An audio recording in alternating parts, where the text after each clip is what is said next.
While the merciless north wind blew, the boy managed to hide in a cave, which was difficult to see to the human eye due to the snow. But he was deeply mistaken in thinking that he would remain unnoticed, because he was soon found and forced to leave his shelter. The strangers were interested in only one question: where the relic was. Zeke Draker simply laughed in the faces of these fools and simply asked if they would tell anyone if they knew where this treasure was. This answer seemed to anger the strangers even more, because the terrible curses they called the guy simply did not stop. They threatened to take his life. One of the trackers calmed down a bit and said that they needed to contact the main squad and report their coordinates, as well as that the Northern Phantom was already in their hands. They looked at Zeke with hatred and did not understand how the guy was still conscious and even able to stand on his feet, since both of his arms were missing. The guy himself was simply seething with anger inside, because these two stupid creatures didn't even imagine who they were dealing with, and it would be better for them to just leave him alone now. Two strangers couldn't calm down and decided to have a good time making fun of the poor guy until the main squad arrived. They, due to their feeble minds, were already coming up with tortures for the guy on the fly, and chuckled maliciously, looking in his direction, unaware of the approaching danger. But a minute later, something happened that the would-be warriors had not expected at all. The Northern Phantom raised his hands from the ground, and they somehow magically grew back onto his shoulders. Zeke had no intention of sitting still and calmly listening to the insults these two were throwing at him. He hadn't come this far for that. He was the first unsuccessful, unawakened member of the renowned Draker family, Dragon Slayers, and due to his body being unable to use aura, he failed to awaken. This was the main reason why his family simply threw the guy out of his parents' house, and then he tried to survive alone and tried his best to become stronger. But it was not for nothing that Zeke remembered one old proverb, which said that if all a person strives for is simply strength, then soon he will be left with nothing. While he was pondering this, two strangers tossed a coin to settle their bet on who would be the first to mock the Northern Phantom, while he was so vulnerable. The coin glittered in the air and silently landed on the back of one of the men's hands. Finally, their dispute would be resolved. The coin landed heads up, and one of the strangers smiled slyly, because he was finally lucky, and he would be the first. Now the Phantom would beg for mercy. They were already prepared to give the guy a good beating, taking advantage of his condition, but they had to hurry, because the main squad would soon join them. But these two did not take into account the main thing. The Phantom's hands were already in place. He looked at them with eyes full of contempt, and in those eyes there was not a drop of fear. One of the strangers was simply stunned with horror, because the Phantom began to advance, preparing for battle, and it looked quite scary. The strong will crush and take away everything they can. That was the most honest truth of this world. But these two did not take into account the main thing. The Phantom's hands were already in place. He looked at them with eyes full of contempt, and in those eyes there was not a drop of fear.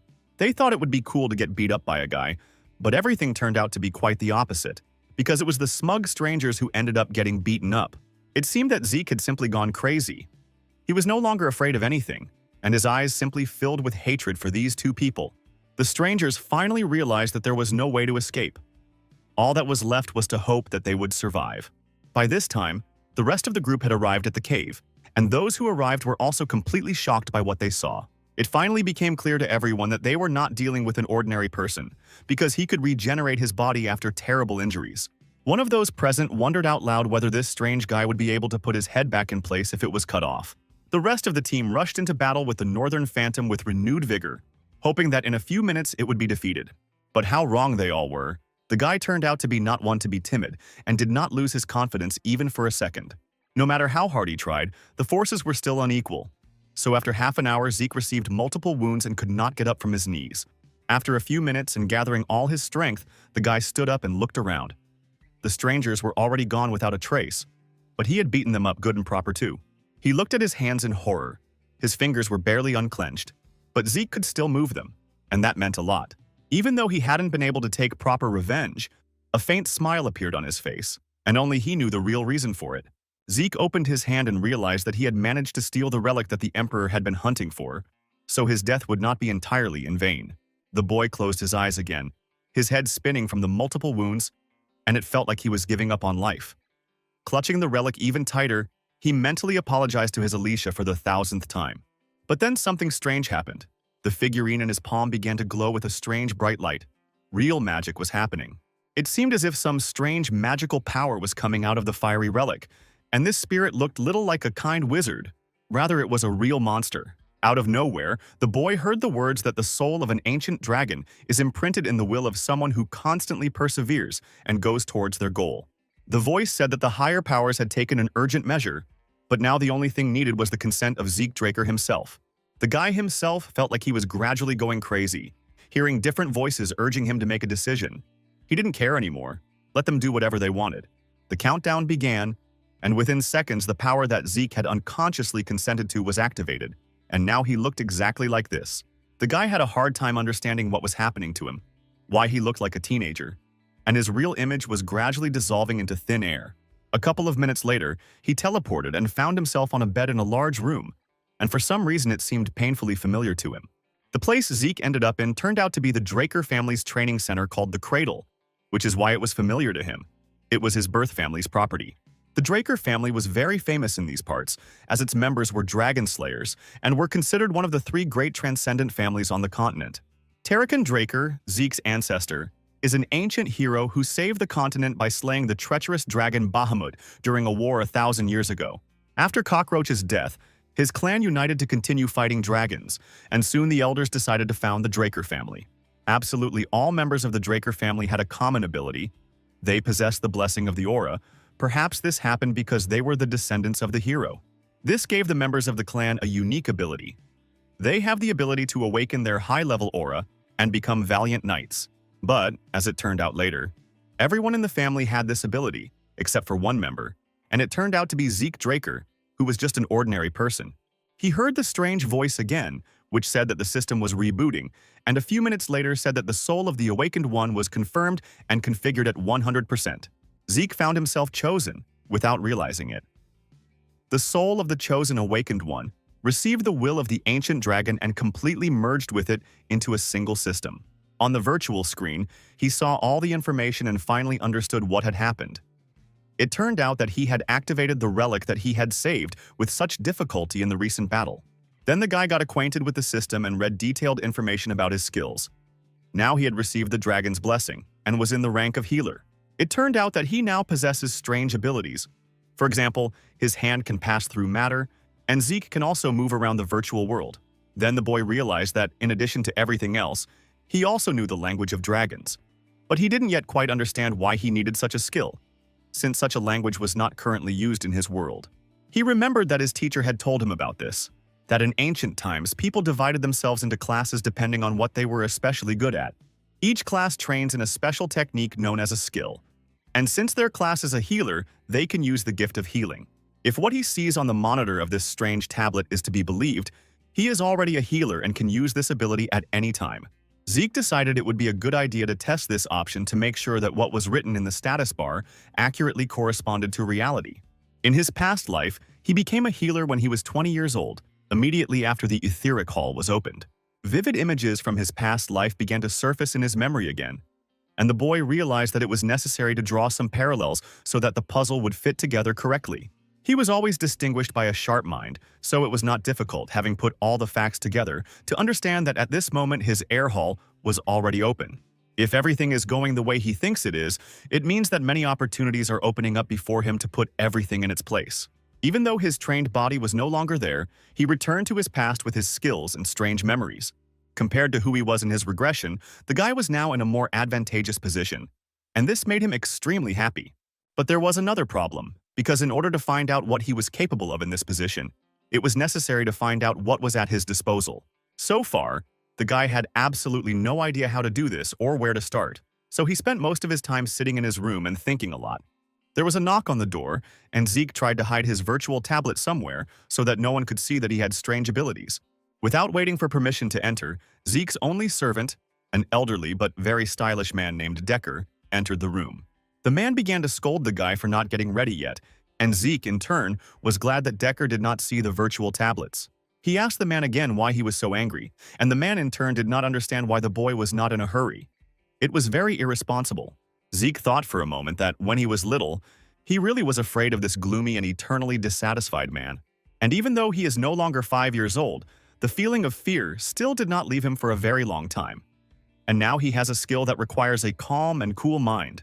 The servant, whom Zeke now considered his assistant, could not understand why the young master had forgotten about such an important event.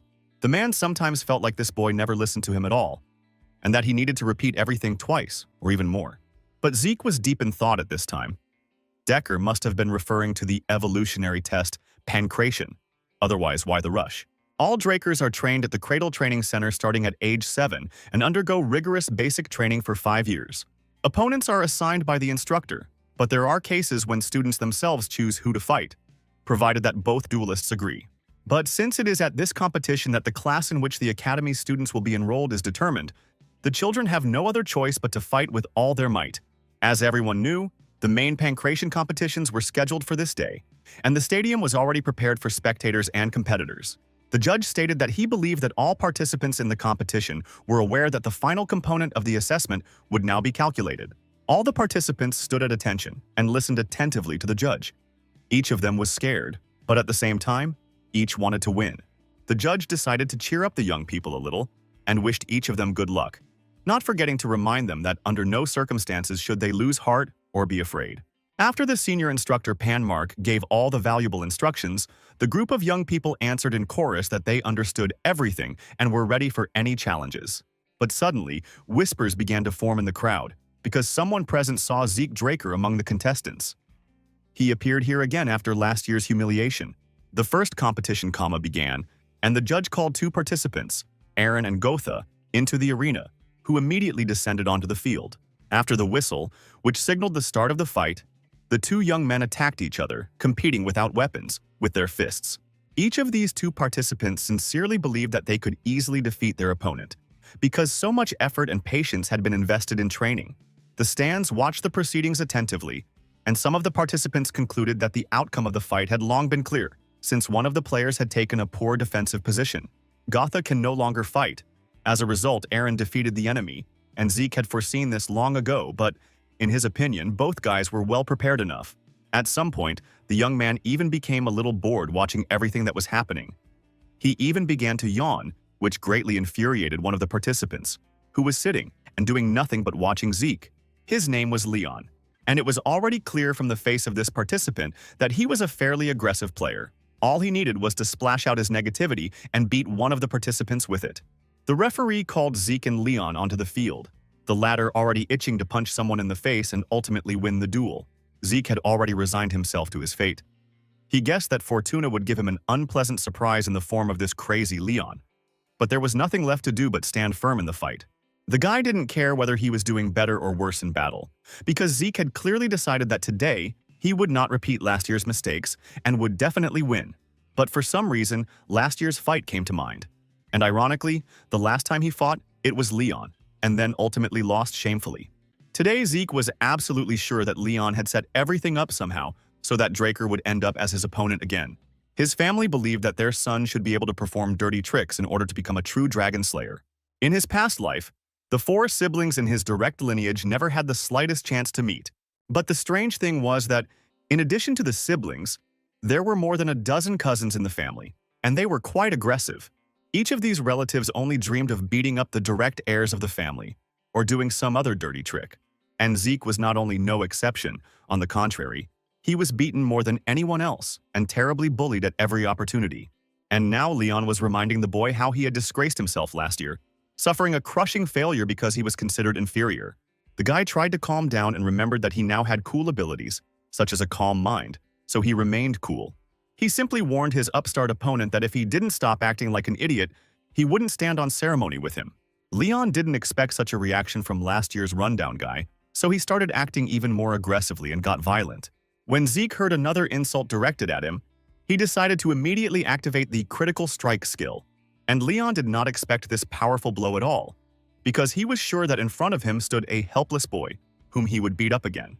Zeke, in turn, looked at the hand and was simply stunned, because it was glowing with some strange light and there was a lot of unbridled power in it. The skill manifested itself as soon as the guy took a swing at Leon, and within seconds, the referee ran up to them and shouted that he hadn't yet announced the start of the fight.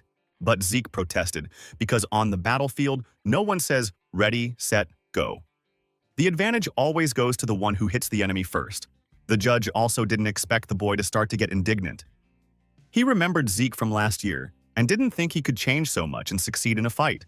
Leon struggled to get up from the ground, his frightened eyes expressing complete bewilderment at how this boy could fight so well and take a hit. The man cautiously asked Leon if he could continue competing, to which he replied that he was perfectly fine. But there was no sign of order there because the enemy had difficulty staying on his feet after the blows he had received, and blood was dripping from his broken nose. A terrible anger gradually appeared in Leon's eyes, and finally, gathering his strength, he shouted that he was going to kill this impudent Draker. The enemy's words seemed funny to Zeke. He thought that he had taught this impudent fellow an insufficiently clear lesson, and perhaps it should be repeated. The stands began to buzz as they watched the action, as no one could believe that Zeke Draker had improved his skill level so much in just 1 year. The guys in the arena continued to fight, and it cannot be said that Leon was completely bad in the fight. He also delivered accurate and crushing blows. But the thing is that Zeke Draker didn't feel them at all. His system activated more and more new abilities, and the guy didn't feel any pain.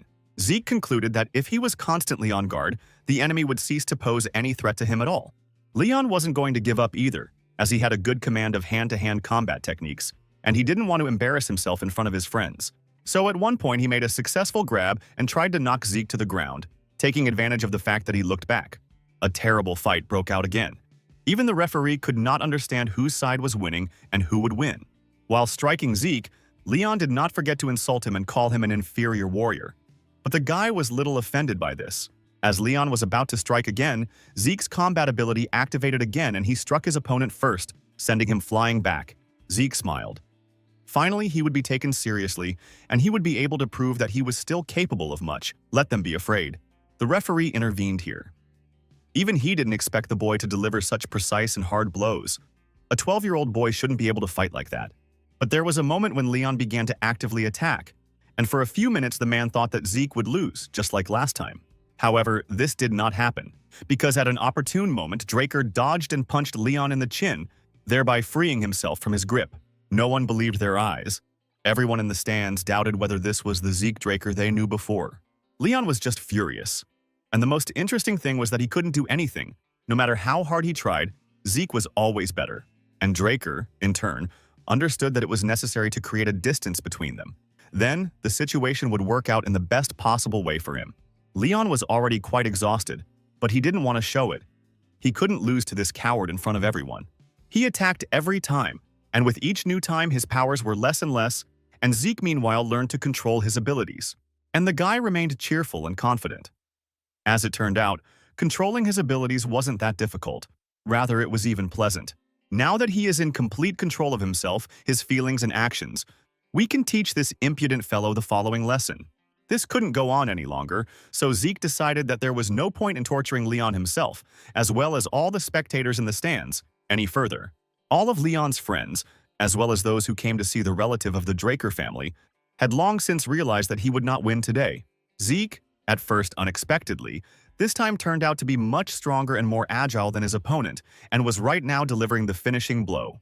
The precision strike skill the boy now possessed was aimed at the enemy's weakest points to inflict critical damage. The spectators, in amazement, even stood up in the stands to get a better look at what was happening in the arena. For some reason, Zeke didn't feel sorry for his opponent at that moment. Let the arrogant Leon remember this day for the rest of his life.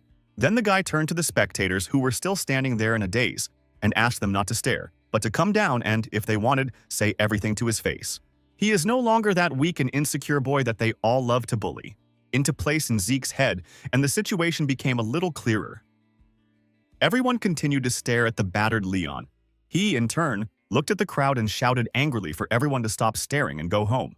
Zeke Draker also looked around at those present and shouted to the crowd that if anyone wanted to tell him anything, they should come down and do it looking him in the eye and stop talking about him behind his back. Another guy came out of the crowd. His look was very bold and straightforward for now. He came closer to the arena and looked the winner over from head to toe. It was another of Draker's cousins, a guy named Jacob Wardeck, and he also decided to challenge the guy to a duel. This impudent upstart decided that since Leon had failed to win, he would do it and would definitely avenge his relative. Zeke reacted calmly to this situation and asked Jacob to come down from the stands and take another fighter with him. Fighting Jacob alone would be very boring, so let the guy take his servant Liam Stone. Zeke shouted to his new opponent that now he would have at least some chance of victory, but this, of course, is not a fact. Jacob's eyes flashed with real rage because his cousin had just humiliated him in front of everyone. Now he would have to solve the problem on the battlefield. It seemed that the guy was simply seething with hatred for Draker, and he wanted to quickly smear this upstart on the ground, which is what he planned to do in the very next minutes. When the two guys entered the arena, the referee immediately warned that the fight could not begin without his permission. A man will definitely give a sign when he considers it necessary, and when he is sure that the opponents are ready for a real fight. In his past life, Liam Stone was Jacob's servant and studied at the cradle of the academy. The guy remembered him well. But since he was a distant relative, the older relatives decided to leave the boy without an education, and he begged to be admitted to a higher educational academy. But in the end, Liam joined the knightly order of a small state called Baronin and received good training there. Once Baronin fell, the guy became a mercenary. Well, in troubled times, people are drawn to the strong, so after a long time as a mercenary, he became a Red Knight and founded his own guild called the Stone Mercenaries. Under his command, he united the largest groups of mercenaries, which is why he was nicknamed the King of Mercenaries. Then, when the Empire hired Stone's mercenaries, Liam entered the Continental Wars, and Zeke, along with the Northerners, faced him on the battlefield. But now everything could have turned out differently, because this is not a war, not a battlefield, but an ordinary competition for first place. Zeke looked carefully at his opponents and reminded them once again that, according to the terms of this round, the guys had to attack him together. The guy was so confident in himself that he clearly understood on whose side victory would be, and now absolutely nothing scared him. Jacob just snorted, then laughed, saying he wasn't going to play along with Zeke's cheap trick. After the referee's signal, the guy was the first to run up to Draker and decided to kick him in the torso. The attacker was sure that Zeke would immediately fall to the ground from such a blow, but something went wrong, because Draker remained invulnerable. He looked mockingly at his opponent and joked that he should have looked around carefully before striking. These words completely threw the enemy off balance. Jacob Wardeck became increasingly angry and lost his temper. This circus had to be put to an end. Well, the guy couldn't do anything. Zeke Draker continued to stay on his feet and deftly dodged the blows that rained down on him from all sides. Then the guy decided to activate his superpower and show these two impudent guys what a real duel is. And in the eyes of his opponent, Zeke finally saw flashes of fear. Jacob was no longer so confident in his victory. He reminded the enemy that he had warned them that they needed to attack him together. Maybe then there would have been at least some result. So let him expect no mercy, because today, Zeke Draker wants to show everyone present what he is capable of. To avoid further embarrassment, Jacob Wardeck shouted to his servant Liam to join the fight. He screamed for Liam to come down to the ring and help him finish off this cocky jerk. Liam Stone was the same age as the others, but the thing was that his arm span was longer than the others, and that was a little alarming. Zeke Draker was prepared for this opponent to be more serious, and he wouldn't be able to do anything if Liam Stone attacked first. Therefore, the guy decided to immediately take the initiative into his own hands and, in complete desperation, rushed into a battle from which he was supposed to emerge victorious. A whole flurry of blows rained down on the enemy, as Zeke decided to use several of his superpowers and demonstrate them on the enemy. He decided to use the Northern Fist fighting technique that was used in the Middle Lands, and the tactic worked 100%. Even though Zeke had learned to control his abilities, fighting Liam Stone was difficult. Before he had even done anything, he was already starting to choke. But the reason was not only Zeke, but also the monstrous physical preparation of Liam himself, who did not launch counterattacks, but simply endured and did not lose his vigilance. Now Zeke understood how strong the enemy's body was. His task was to get Liam out of control. It was necessary to use more and more superpowers. Otherwise, the fight could have ended in just a few minutes. And of course, Zeke would have lost. The next blow should have been precise and crushing. But Stone deftly dodged once again, and the guy's hand simply slid down his shoulder. The situation began to irritate the guy, and it was time to bring the matter to an end. But the stubborn Liam Stone did not give up. The fight only intensified, and the spectators were even afraid to take a breath, so as not to be distracted from the arena where everything was happening. It was difficult to see who had injured whom, but it was already clear that someone had a broken nose or jaw, and there were splashes of blood everywhere. Realizing things were bad, Zeke decided to bring out the big guns and activated his class skill, which caused heightened senses. He deftly grabbed Leon Stone's neck with his legs. No matter how strong his body was, no one could survive for long without oxygen. About half a minute passed, and Zeke began to realize that his opponent's body was weakening significantly. He was clearly not getting enough oxygen and was breathing heavily. The enemy's face began to resemble some kind of mythical demon. His eyes blazed with real fire and seemed like they could burn everything in their path. The spectators had already left their stands and were beginning to approach the arena to get a better look at how this terrible duel would end. But then, at one point, Liam Stone took the initiative and, without even expecting it from himself, knocked Zeke to the ground. He smiled crookedly and said with the confidence of a winner that the time had finally come to destroy Zeke Draker once and for all. Decker knocked carefully on the door and, without waiting for an answer, entered the room. He asked Zeke to allow him to take his pulse. The guy didn't look at his butler, but he understood perfectly well that he wanted to know if Zeke had awakened his aura. Within seconds, Zeke rolled up the sleeve of his shirt and extended his hand, which was glowing a pale blue, to the servant. When checking whether someone's superpowers have awakened, they usually just look at the wrist, but Decker took a more thorough approach. The butler understood perfectly well that not all knights were the same. They were divided according to their combat skills and ability to control aura. White swordsman meant the level of a beginner. Most children before the blessing ceremony are white swordsmen. At the level of yellow swordsmen are those who have managed to awaken their aura and discover their superpowers, such as all the students of the cradle. Once they gained the ability to freely control the aura, they could easily obtain the title of knight. At the purple knight level, they had the opportunity to enhance their sword with aura and gain additional abilities. Then began the kingdom of those who reached the very top, which is what the mercenary king Liam was like, as well as Zeke, before he regressed. It was precisely those who reached the very top who were popularly nicknamed the Red Knights. Such people enjoyed all the benefits and honor of society. But how did it happen that such an experienced person like Decker became Zeke Draker's personal nanny? The guy hoped that the man was not able to notice his broadcast. After all, only 2 people in the whole world can use this ether, and Zeke knew this very well. The butler looked the boy in the eyes again and asked if it was possible that the young gentleman was hiding something from him. But the guy also asked the man in response if he was hiding important information. But then he stopped himself and said that he was just joking. The butler should have asked the question differently. He should have asked why Zeke had changed only now after so much time. Now everything will change and fall into its rightful place, and all Decker has to do is just follow Zeke and help him. In turn, Decker said that he had prepared a training room for the guy, which he had long requested, and now the guy can work out. Walking down the deserted corridor, Zeke wondered who exactly had ordered Decker to keep a constant eye on him. It couldn't be someone on his mother's side. Returning to his room, the guy decided to rest a little and at the same time check the system. Perhaps there were some important updates. It turned out that there were some after all. During the battle, several more useful skills were activated, and the guy realized that his abilities grew depending on the frequency of their use. The conclusion suggested itself. It turns out that he had all this before, and if he learned something new, then a new skill is added accordingly. But Zeke Draker couldn't understand one thing. What was the difference between a skill and a class skill because they were activated in the same way?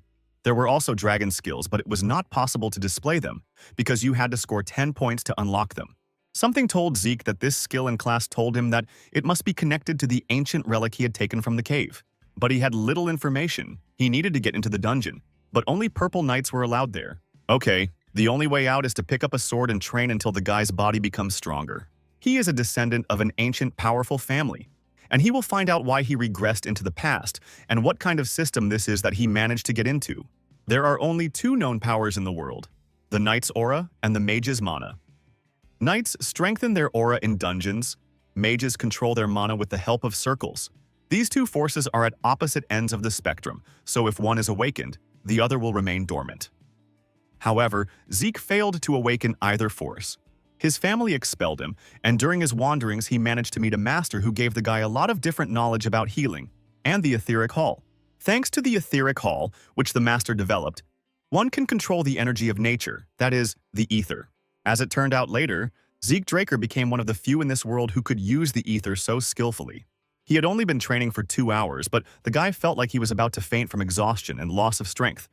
He needed to activate the healing.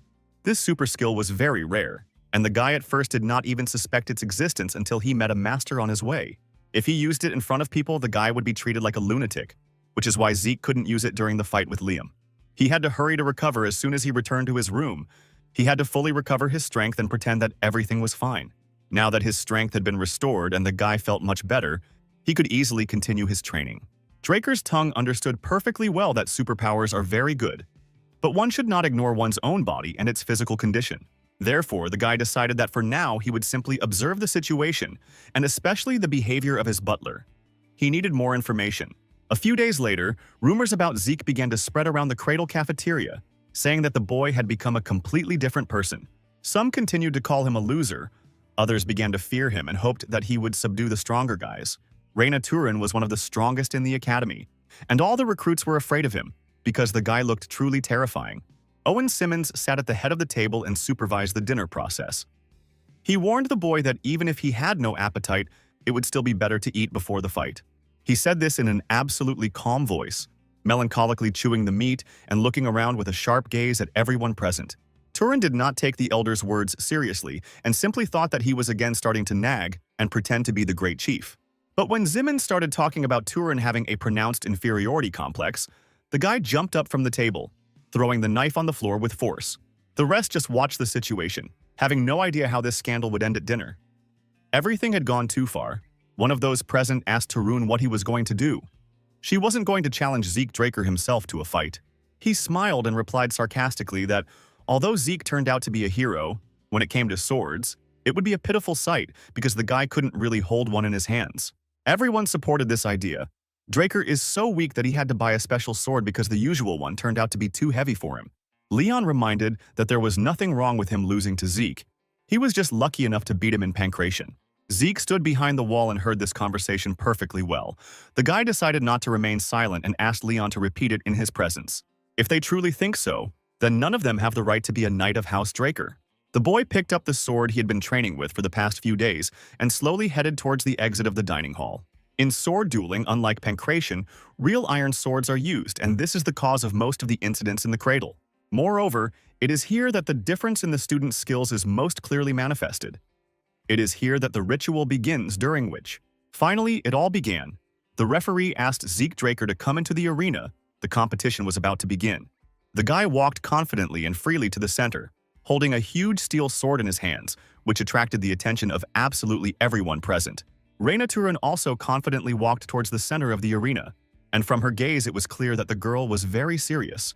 When both opponents came to the center of the arena, the referee announced that the competition would begin in a few minutes and that its outcome would determine the future winner. Reina looked straight into Zeke's eyes and said that today she chose him as her opponent. She was confident of her victory. But this didn't frighten the guy at all. He just smiled and replied that he would consider it an honor to duel with the Reina Turun herself. The girl noticed how easily he held the heavy steel sword in his hands. Before, he wouldn't have even been able to lift it. She thought that the Draker in front of her was not the same one she had laughed at and mocked last year. His aura was completely different. But after a minute, she tried to push these thoughts away. Reina wouldn't let the guy confuse her before the fight even started. Zeke Draker kept his cool, calm, and knew he could handle it. But fighting the Lightning Knight was a pretty intense event. Reina Turin is known as the Lightning Knight. She was one of the knights who made a name for herself during the Continental Wars, and she was also one of the greatest Drakers of the next generation. His rival was really good at her job. She awakened her aura even before she underwent the blessing ceremony. And this happened several years ago. And now the guy needs to try really hard to show Reina Turun that he is no longer the little boy who always lost in battle. He has changed a lot. The referee announced the start of the fight, and the competition began. Both opponents began to move towards each other, holding heavy swords in their hands. He held himself very well and deftly repelled all of his opponent's attacks. He didn't even feel the weight of the sword and was completely focused on the fight.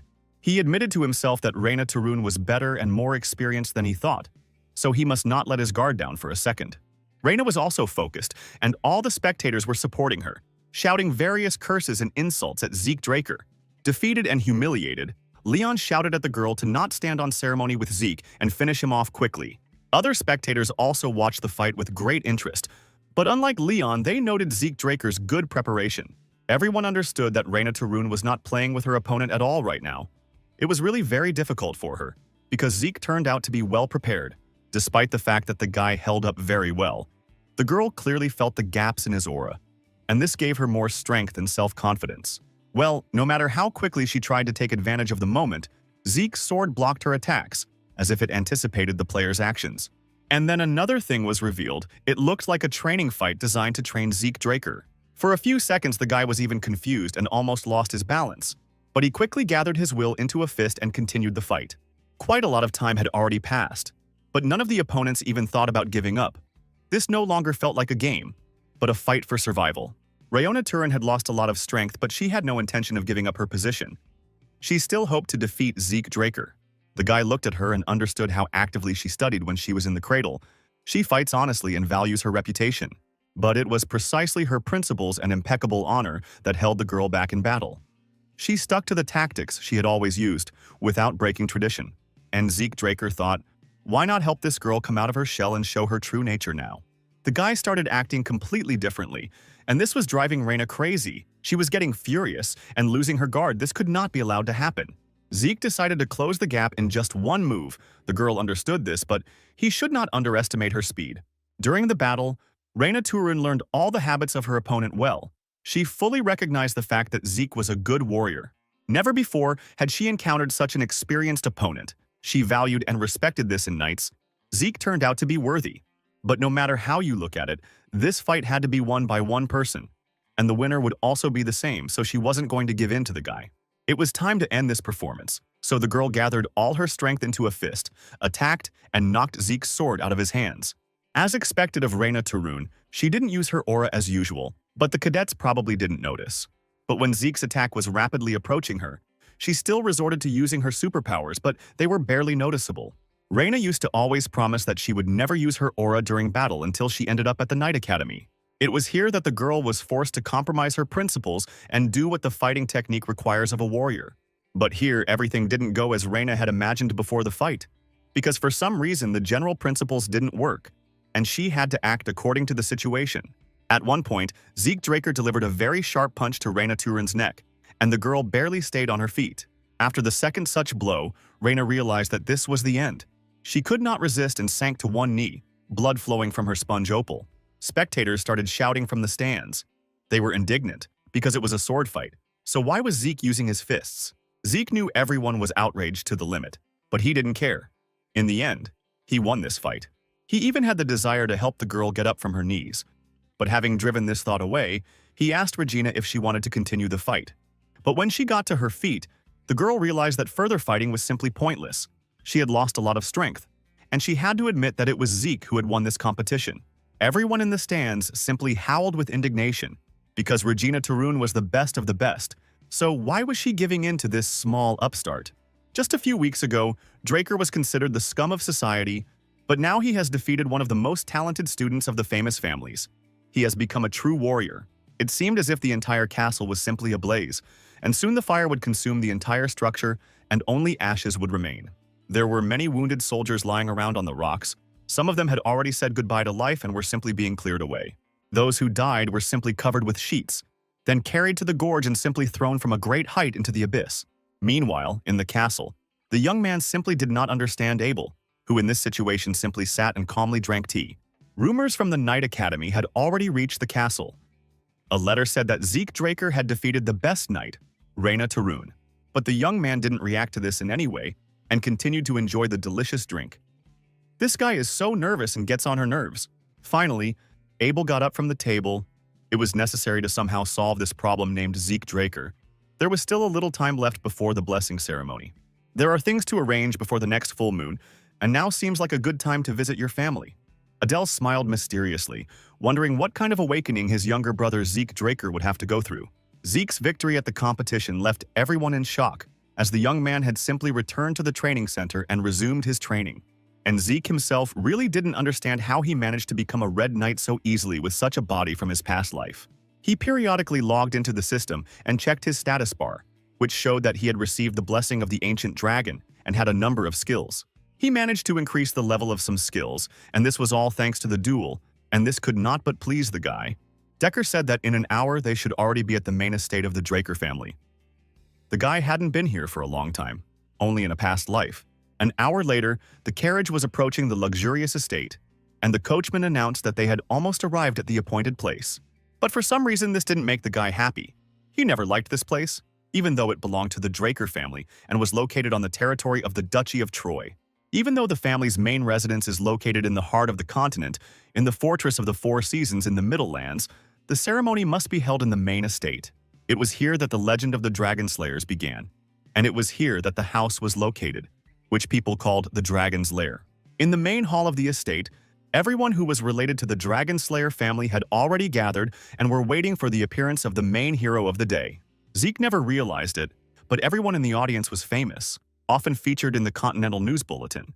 Whatever their intentions, Once they all see that the guy can't wake up, they'll probably just ignore him. Finally, Zeke's gaze stopped on one of those present, and it was Abel. But why did he appear? What goals was this impudent fellow pursuing? The guy, shaking the impudent man's hand, asked him directly why he had come to the dragon's lair, to which he replied that he had good reasons for it. And the main reason, of course, is his beloved little brother Zeke Draker, whom Abel is happy to see again. Abel Draker was no ordinary knight. He was called the Lion Blade, and in narrow circles he was often called a real butcher behind his back. Zeke mentally asked himself to calm down and not react so harshly to his brother's words. In any case, he couldn't do anything now. In his past life, Abel Draker would never have come to the family estate during the blessing ceremony. Zika. The guy felt completely out of place and mentally asked the higher powers for everything to end quickly and for him to return back to the guys. The family priest announced that the rite ceremony was beginning right now and that Aaron should come out into the hall so that everything would be according to the ritual. A huge bowl of clear liquid was brought into the hall and placed in the center. Everyone simply held their breath, and Zeke walked up to it and dipped his hand into the bowl. At first, everything went as usual, but then Zeke's hand and the liquid began to interact. Strange impulses began to flow through the veins, and they gave off a blue light. Through the rite of blessing, each member of the Draker line awakens their sealed aura when the time comes to leave the cradle. Compared to normal knights who awaken after 20 years, this was incredibly fast and did not pose any problems. All eyes turned to the mana lamps, and no one could understand what was happening to them. A beautiful red glow emanated from them. This meant that the representative of the family was awakening. He was becoming a real knight and taking the color he claimed. Pure blood awakens in young people, and only then can they be called part of the Draker family, and the family accepts them into its home. The master of ceremonies paused for a moment, smiled mysteriously, and asked his assistants to bring special gloves. Due to the suppression of mana, everyone will need to use special gloves made by the family. Otherwise, they will not be able to live a normal life. When someone can prove that they are a purebred dragon slayer, only then are they given the sacred name of Draker and receive the support of that family. Finally, it was Zeke's turn. He walked slowly through the hall and all eyes were drawn to him, because he was able to defeat Reyna Turin herself. He walked very slowly because that was what custom required. Zeke never thought that he would ever have to stand in front of this strange statue again. Last time, everything was frankly terrible, because that time the ritual was the only thing that pushed him to go through the cradle and disgrace himself. However, this time everything will be completely different because he can now not only heal, but also control the ether. And in addition, he proved himself in the arena during the competition. That's why now he stood in front of this damned bronze statue and asked her to take care of his future. It should be bright. And the statue seemed to hear absolutely all the thoughts of this young man. It stood and sent the guy its pure energy. A few minutes later, the entire ceremony ended. A slight noise swept through the hall and those present began to talk among themselves. Abel stood on the balcony far from everything, where he could conveniently observe what was happening and build his insidious plan. Zeke was a little nervous about the presence of so many spectators, and he was especially annoyed by the presence of Abel, who was staring straight at him. The boy felt his gaze on him throughout the entire ceremony, and it was completely unpleasant for him, despite the fact that Abel was his brother. Despite all of Zeke's efforts, the awakening did not begin, and everyone again thought that he was the loser of the year and would never become a real Draker.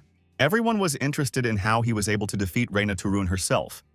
He probably pulled off some kind of clever scam, but again disgraced the family. He had simply lost all hope, but he didn't really care, because this wasn't the first time this had happened. Now everyone would laugh at him and calm down. The next second, a bright red glow began to pour out of the statue.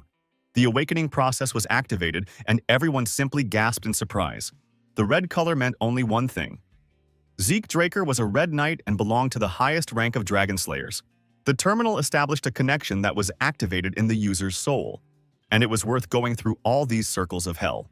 Abel watched from the balcony and was simply torn apart by anger that his brother had combined so many superior abilities within himself.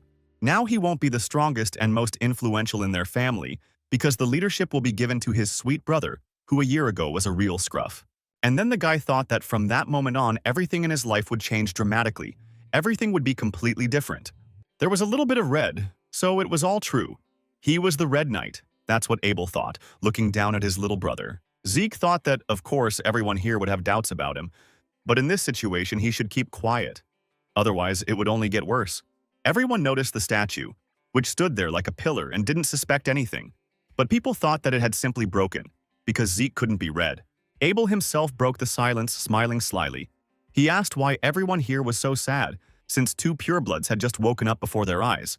This is a real reason to celebrate, have a feast, and congratulate the pure-blooded knights who managed to awaken today. And of course, the audience supported Abel Draker's words, and why not? Because this is a wonderful opportunity to have fun in the company of famous people. The Master of Ceremonies once again reminded his assistants that they needed to bring the guy gloves, and they needed to hurry. They couldn't keep the purebred waiting. When Zeke Draker put the gloves on his hands, he immediately noticed the fact that they were quite heavy and he felt uncomfortable wearing them. But there was nothing to be done. He turned around and walked away, giving way to a new contender for pureblood, who was already standing in line. It was obvious that Brother Abel had come to the ceremony specifically because of Zeke, and even a fool could see that he was now making insidious plans regarding him. Abel's intentions were obvious to Zeke, but there was nothing he could do. In this situation, he would have to accept the help of this treacherous relative. But let the brother not think that Zeke has remained a small and naive brat. He can do something too, and is not as stupid as others think. The Master of Ceremonies announced that the blessing ceremony was coming to an end and all guests were invited to the celebration in honor of the manifestation of purebloods. But Zeke didn't give a damn about this pretentious party where everyone would smile in each other's faces and hate everyone. So the guy went to look for a gym. He walked down the corridor and found himself in a secluded part of the estate where no one should disturb him. But as it turned out, he was being watched. A second later, he heard footsteps, and then the voice of his brother, who was following him closely. He asked why Zeke left the party. Zeke hadn't expected Abel to talk to him so quickly. It really surprised him, and he showed with his whole appearance that he wasn't eager to talk. Abel Draker didn't pay attention to this, or made it seem like he didn't pay attention. He extended his hand to Zeke and decided to congratulate his brother on his manifestation. In Zeke's memory, terrible dark images appeared. People near a ruined castle, many dead. Strange sounds. The guy froze for a moment, not intending to extend his hand to shake. Memories swam before his eyes. Abel even felt a little scared. But the brother continued to insist on a handshake. He pretended to smile and showered the younger brother with banal congratulations. An awkward moment ensued. Zeke continued to stand there like a statue, and Abel was starting to get annoyed by this situation. He was clearly starting to get angry. The guy knew one thing for sure. Even now, in order to save face in front of the public, he still would not be able to shake hands with this arrogant liar. Abel realized that he wouldn't be shaking the hand of the purebred who had appeared today. So he made a face of disappointment and said that he was very glad to meet him. He simply patted the guy on the shoulder, wished him success in his future knightly endeavors, and demonstratively headed toward the exit of the hall. The older brother finally said that they would see each other again, and this was what Zeke wanted the least. He did not want to meet this man again at all. The guest room was noisy, the guests had relaxed a little and were engaged in casual conversation, mainly discussing Zeke Draker's manifestation. But the guy decided not to listen to this nonsense and went straight to his room. He wanted to quickly take off this stupid suit and be alone with his thoughts. Having freed himself from the excess clothing, he took a deep breath and closed his eyes from the feeling of lightness. Now it was all behind him. He could simply relax in silence. He couldn't get the thought out of his head about what was really happening to him, because all purebloods have the ability to suppress mana. This ability proves that a human is capable of resisting dragons, the source of mana. However, most machines use mana as fuel, which is why purebloods wear gloves. If he really was a purebred, then as soon as Zeke took the glove off his hand, there would have been problems. So he turned to the virtual tablet and opened the status window, because this was unlike anything that had happened to him before. He didn't suppress mana, but reflected it, which means that reflection is classified as a skill. And before the ritual, he was a rare rank healer. Now his status is considered even higher and is called a unique immortal. But how is this possible if all the graduates awakened with a blue aura, and he had a red one? At first it glowed a bright red light, and then it changed completely to gold, and he could not give a logical explanation for it. The system then reported that the terminal had lost information regarding class classification, and that the terminal referred to the statue itself. But as soon as the system entered the required information, the standing bronze statue immediately began to emit a red light. That's exactly what happened. It turns out the bronze statue doesn't determine whether you're awake or not. It determines the user's disposition and class. Red was considered a very rare color and was only radiated by a select few. But gold was completely unique and was only possessed by a limited number of people. Zeke read that the bronze statue was an ancient relic that was used even before Terracon. Draker, the founder of their family. Nowadays, the concept of class doesn't even exist. so it was used solely to test whether a person would awaken or not. It is now clear that they misinterpreted the red glow, which meant a rare class and the awakening of purebloods, but no one knew this until today. Zeke Draker became a unique member of this family, and he received abilities that had not been used before him. This is Dragon Vision and Dragon Power. It was all good, but the guy expected to get more information, but in fact nothing much changed. But the more he looked at the ability activation window, the more it seemed to him that the bronze statue could move and was approaching him directly. Zik even went out onto the balcony to breathe easier. Maybe it would be more pleasant to perceive this reality in the fresh air. A message appeared on the screen indicating that Zeke could request detailed information about whatever he was currently interested in. Of course, he wanted to take advantage of this opportunity and ask about every detail in this house, because this is where the family's history began. His whole body was aching from an incomprehensible pain, and he couldn't understand its cause. If all the dragon's skills were like this, then he wouldn't be able to use them often. The activation window displayed a message that there was an option to use the healing ability, but he had no intention of activating it now. He was surprised by the statistics information. It turned out that all of his class skills had become passive, and all of their levels had increased by 1. He read that according to the system, his body is capable of self-healing, and this applies to his passive skills. One might think that the healing process has long been overcome, but it is not something that can be neglected forever. The healing effect of his abilities was quite limited, which cannot be said about his healing factor, because it was infinite, and this was pleasing. That's why Zeke decided to conduct an experiment on his body and took a kitchen knife in his hands, then made a cut on his hand in the forearm area. Now he will understand how much his body can heal itself and regenerate cells. If everything is correct, the wound should heal. Indeed, after some time, the drops of blood miraculously disappeared somewhere, and his hand did not show a single sign of a cut. It turns out that this works, and even very well, and if everyone studies at the academy for 5 years, then he will be able to graduate from the educational institution in just 2 years. Draker Academy was the most famous knight academy on the continent, and anyone would sacrifice everything to be admitted there. The new semester here began at the beginning of spring, and young men dreaming of becoming knights flocked here from all over the continent. Students with higher ratings were no different from adults. They were all trained to perfection and did not require additional training. However, if we compare these young people with those who study in the cradle, they will still remain descendants of noble families. Everyone here fought for their place in the sun and authority among teachers and classmates because their future depended on it. Among the many different families that supported the Draker family, there were 3 families that were the most influential and had the ear of absolutely everyone. The Turin family, famous throughout the continent, was a model of strength, and it was to them that the girl named Reina, with whom Zeke fought, belonged. The second family in importance was considered to be their ancient wisdom, and if any issue needed to be resolved, they were the ones they turned to. The majestic Wardic family supported the entire continent financially, for there was no one richer on this land. The children from these 3 families, of course, enjoyed authority and their position in society. They, understandably, were different from others. But Zika didn't really care about this. He wasn't planning on making friends with anyone here, much less gaining anyone's trust. Like all the other students, he was sent to a high-ranking dormitory called the Platinum Mansion, and that's where the guy headed. The building bore little resemblance to a dormitory. The premises were equipped with a study hall, a library, a gym, and other amenities. But all this was only available to the highest-ranked students, and even from the cradle it was difficult to get here. Such a chance was given only to pure-blooded awakened ones. There was a whole floor equipped for them, known under the unofficial name of Platinum, where students were met at the entrance by maids. Next, the student entered the common hall, where teachers, assistants, servants, and other personnel necessary for the educational process were waiting for him. Having reached the floor he needed, Zeke was a little taken aback, because even for pure-blooded awakened ones from the elite families, this was too luxurious. The guy was told that his personal assistant Decker was waiting for him in the room, where the tongue immediately went. Once in his room, away from the noise and people, the boy saw a beautiful velvet chest on the table. Decker handed it over, saying that it was a gift.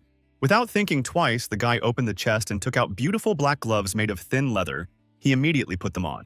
Then V decided out loud that since he already had new gloves, it would be great to get a new sword as well. These areas are rich in high-quality materials and skilled craftsmen who make weapons exclusively for the Academy's students. Decker, of course, offered to find the guy a worthy master who could make swords from the best steel, but he refused. He had one professional in mind, so he gave his assistant his contact information to arrange a meeting. Decker had never heard of Master Galeon before. Halbert, but promised to contact the man. Then Zeke began to study his schedule. Classes were supposed to start that day, and this made the guy very happy. Considering that the platinum floor is completely isolated, it will have much more freedom to develop the dragon's skills. There was a knock at the door and a maid appeared on the threshold. The woman informing him that Mrs. Reina Turun had sent him an invitation to dinner. Zeke didn't expect this at all, and didn't understand why the girls wanted to have dinner with him, but he accepted the invitation anyway. Half an hour later, he was already heading to a small restaurant near the academy, thinking about a pleasant get-together with his former rival. But everything turned out to be much more banal. Reina Turun was not alone, but in the presence of several knights, and they were quite aggressive. The tongue realized that the girl was the owner of the floor, and the people in her family were quite peculiar. One had to be extremely careful. The guy came closer and sat down opposite the girl, then thanked Reina for the invitation. He was very pleased. Without further ado, the girl took the menu and suggested they have a snack first, and Zeke noticed that she was using her lower abdomen to control her aura. Vague guesses began to creep into Draker's head. Could it be that Reina was preparing to become a purple knight? But judging by the way she fought, her swordsmanship had stagnated, and now she was wasting her time on some dinners instead of training. But there was nothing to be done. He had to act according to the situation, because the guy knew that Reina Turun had not just invited him to eat. So, after they finished dessert, Zeke Draker decided to ask straight out why he had been invited here. The girl said that her family is ready to give Zeke Draker their full support, because it seems he has the wrong idea about pure-blooded awakened ones. Yes, such students have many privileges at the academy. The platinum floor alone is proof that they are not ordinary people, but they do not receive any benefits in terms of their development. And the academy has accumulated centuries of theoretical and practical knowledge. To effectively improve one's abilities, one must have a personal instructor. If one is not available, no matter how well off the student is, he will fall behind. This is why support is necessary, because even Abel Draker, who is a Black Knight, received support from his maternal family, the glorious Simmons family. Although the head of the Turin family did not explain the reason, he said that Zeke does not receive support from his maternal family. So Reina Turin asks again if Zeke Draker is ready to receive the necessary support during his studies from the Turin clan. After thinking for a minute, the guy smiled mysteriously, thanked the girl for her concern, but politely refused the support of the Turin family. Reina did not understand or appreciate this behavior, because supporting her family was a rather advantageous solution for the guy. But Zeke explained that that wasn't the issue. He didn't need anything beyond what he had by right as an awakened pureblood. He thanked Reina and headed for the exit. And in gratitude for the dinner, he gave the girl one piece of advice: not to treat the people around her so well. He also said that Reina Turin's sword had too much power and that it needed to be used correctly, otherwise it would lose its resource. Reina Turin's greatest strength was her ability to move, and it arose from her flexible body. Zeke advised not to attack your opponents head-on during a fight, but to use your flexibility and dodge attacks. The smoothness of her movements should help her with this, and as Zeke noted, she has mastered this ability very well. Since she is still a fragile girl, her blows must be precise but very smooth, so she will always be the winner. If Reina Turun listens to his advice, she will definitely be the winner in the next tournament, he has no doubt about it. Finally, he thanked me once again for the delicious dinner and took his leave, citing urgent business that had come up. The girl never expected such behavior from this newly minted hero. In anger, she even jumped up from the table and slammed her fist on its surface. What he doesn't understand is that the Turin family is the embodiment of strength, and he rejects the help they kindly offer. And it's not at all that she pays attention to her surroundings, and it's not that she lost the tournament to him.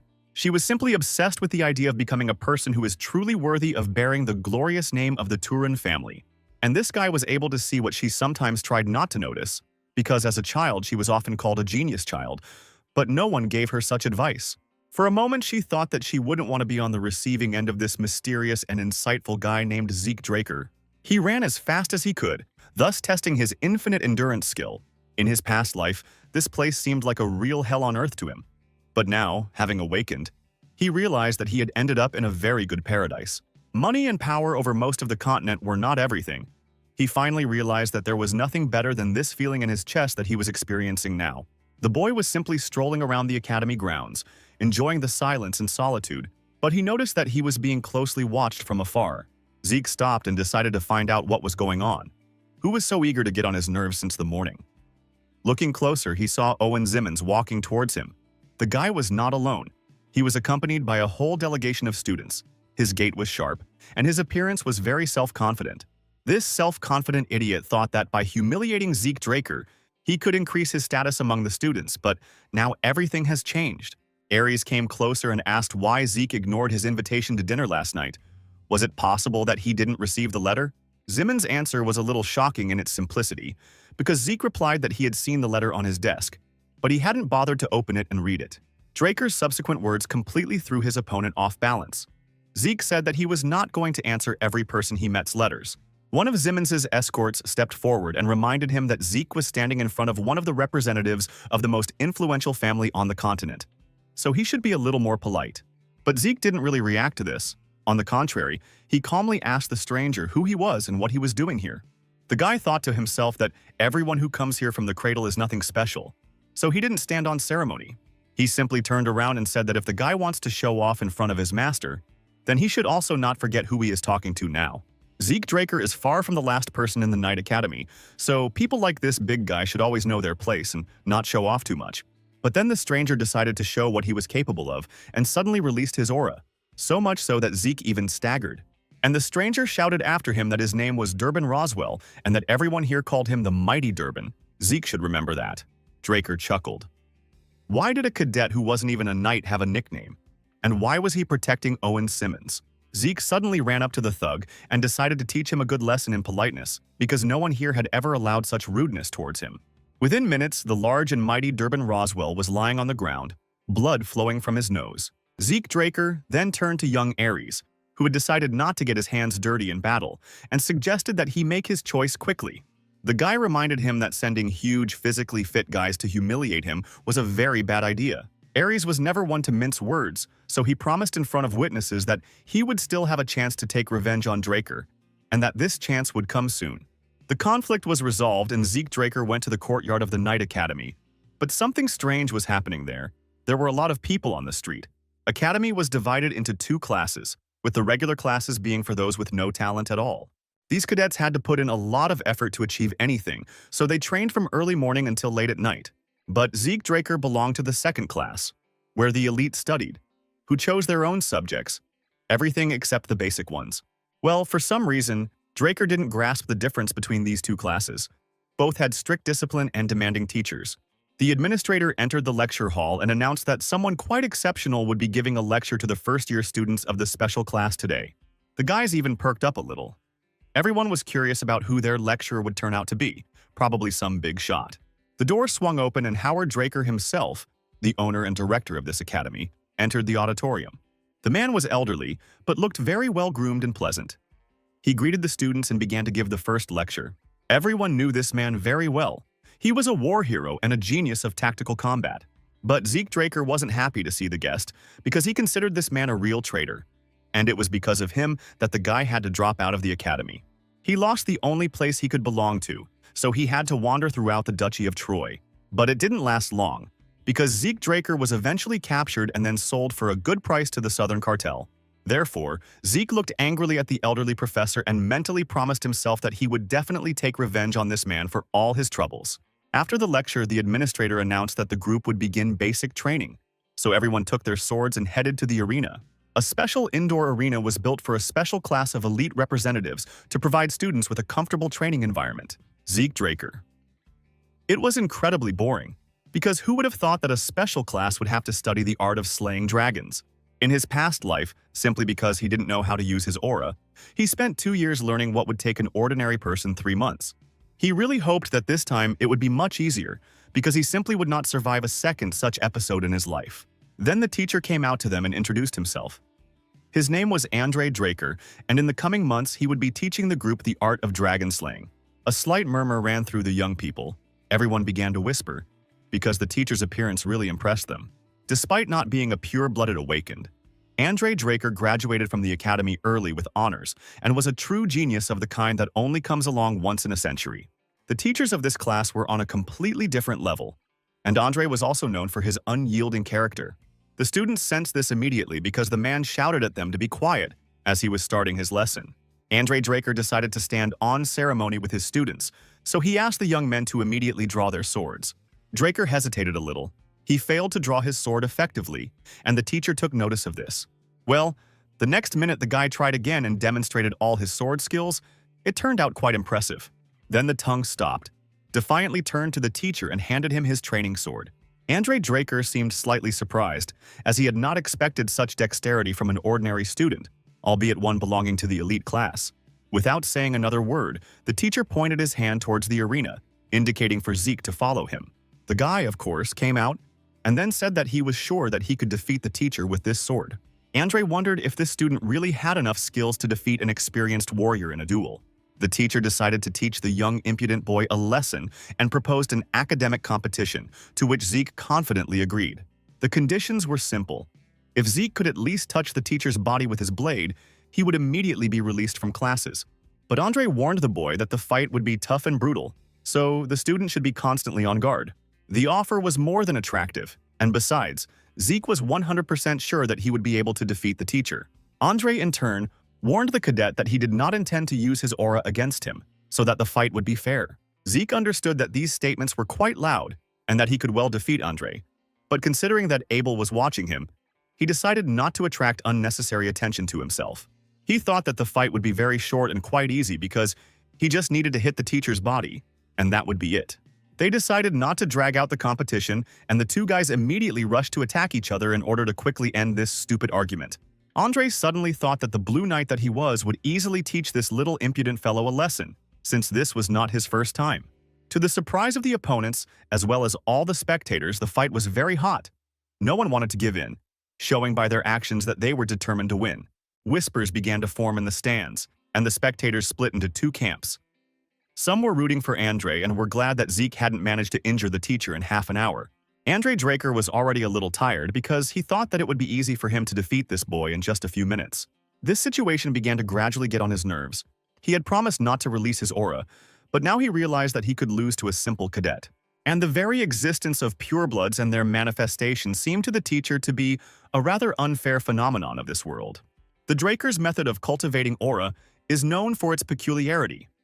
They activate it during their daily activities without even noticing it. Roughly speaking, Andre simply stopped breathing now. His unconventional swordplay further reduced his endurance. But losing to an opponent like that wasn't quite right.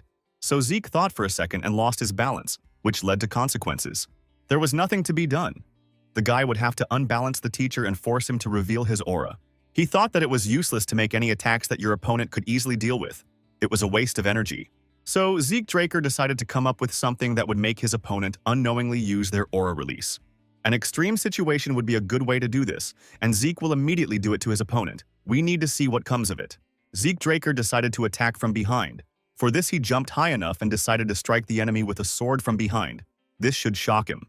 It was the art of swift steps that his opponent possessed, and Zeke realized this during the fight, so he decided to use his knowledge. This was just what the boy needed, because the teacher became furious and unconsciously began to release his aura to stop this boy. And that was all Zeke Draker needed to wait for. He immediately realized that the teacher's tactics had changed dramatically, which meant the guy was doing the right thing. In the stands, those who were rooting for Andre even stood up from their seats, because their teacher had begun to control the situation and had to win. Zeke Draker had been quietly observing the audience and the teacher's behavior, and what he saw was pleasing, but it was truly difficult. Now it was possible to pass out, lose consciousness, and pretend to be dead for a more colorful effect. And the guy fell to the ground. Andre calmly looked at the guy who flew a couple of meters and fell painfully onto the concrete. He didn't feel sorry for Zeke, but suddenly the teacher shouted across the entire training hall that a cadet named Zeke Draker could skip his classes from that day on. The teacher then asked if there were any other people who wanted to get officially dismissed from his classes by fighting him in combat. He slowly glanced at everyone present, but everyone was silent, their heads lowered to the floor. There were no volunteers. Everyone was afraid. Just half an hour after the fight, Zeke Draker was lying in a hospital bed at the local infirmary of the Knight Academy, enjoying his ingenuity. Yes, he was unable to touch Andre's body with his sword, but that's not important now. In this situation, what's important is that he forced the teacher to use his aura. As a result, the teacher had to be punished for arranging a competition with a cadet, and Zeke had enough time to rest and think. But it is also worth noting that Andre Drake's last attack was a basic move in the art of dragon slaying, but its power was incredible. He can still defeat the Blue Knight, given his limitless stamina and ability to completely heal his body. Suddenly, out of nowhere, a strange stranger appeared in the room, and this man looked very much like an ordinary tramp, and a drunk one at that. The man looked at him for a long time, and then suddenly asked Zeke if he was Arthur Draker's youngest son, and again reached for the bottle of drink.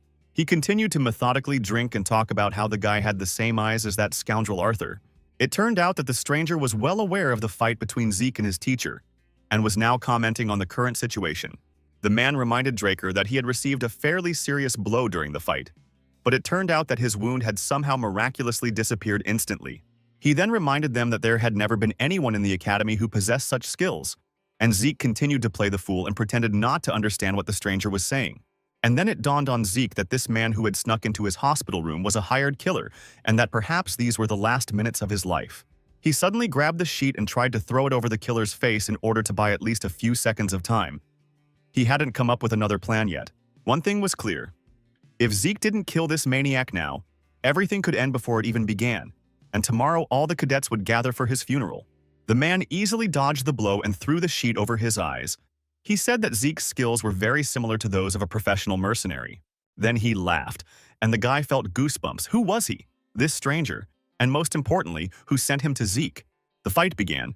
Very active and scary, it was clear that this man was quite proficient with weapons. But Zeke didn't back down either. He prepared for the stranger's attack and took an advantageous position. He needed to find out who it was. I wonder if this man knows anything about Zeke Draker's past life. It was very important to the guy. The stranger Echidna smiled and said that the guy looked more like a good mercenary than a noble knight. There was a huge gap between their abilities, so big that if the stranger had wanted to, he could have easily killed Zeke. For a moment the guy even thought that this man might be stronger than the Red Knight himself. But who sent him here? While the stranger turned away, Zeke decided to take a few steps back to buy himself some time. But the killer quickly caught up with him. And then, suddenly for Zeke and his mysterious visitor, Andre Draker appeared at the door of the room. The teacher recognized the stranger as the well-known caretaker of the academic garden, Mr. Dexter. The gardener tensed up and asked Andre how he knew that he would show up at the young cadet's ward.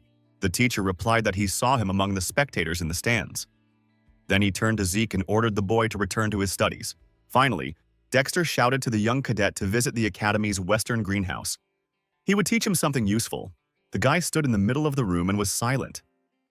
So much had happened in one day that he was completely confused about who was his friend and who was his enemy. Zeke thanked Dexter for the invitation, but had to politely decline. He didn't want to meet the man again.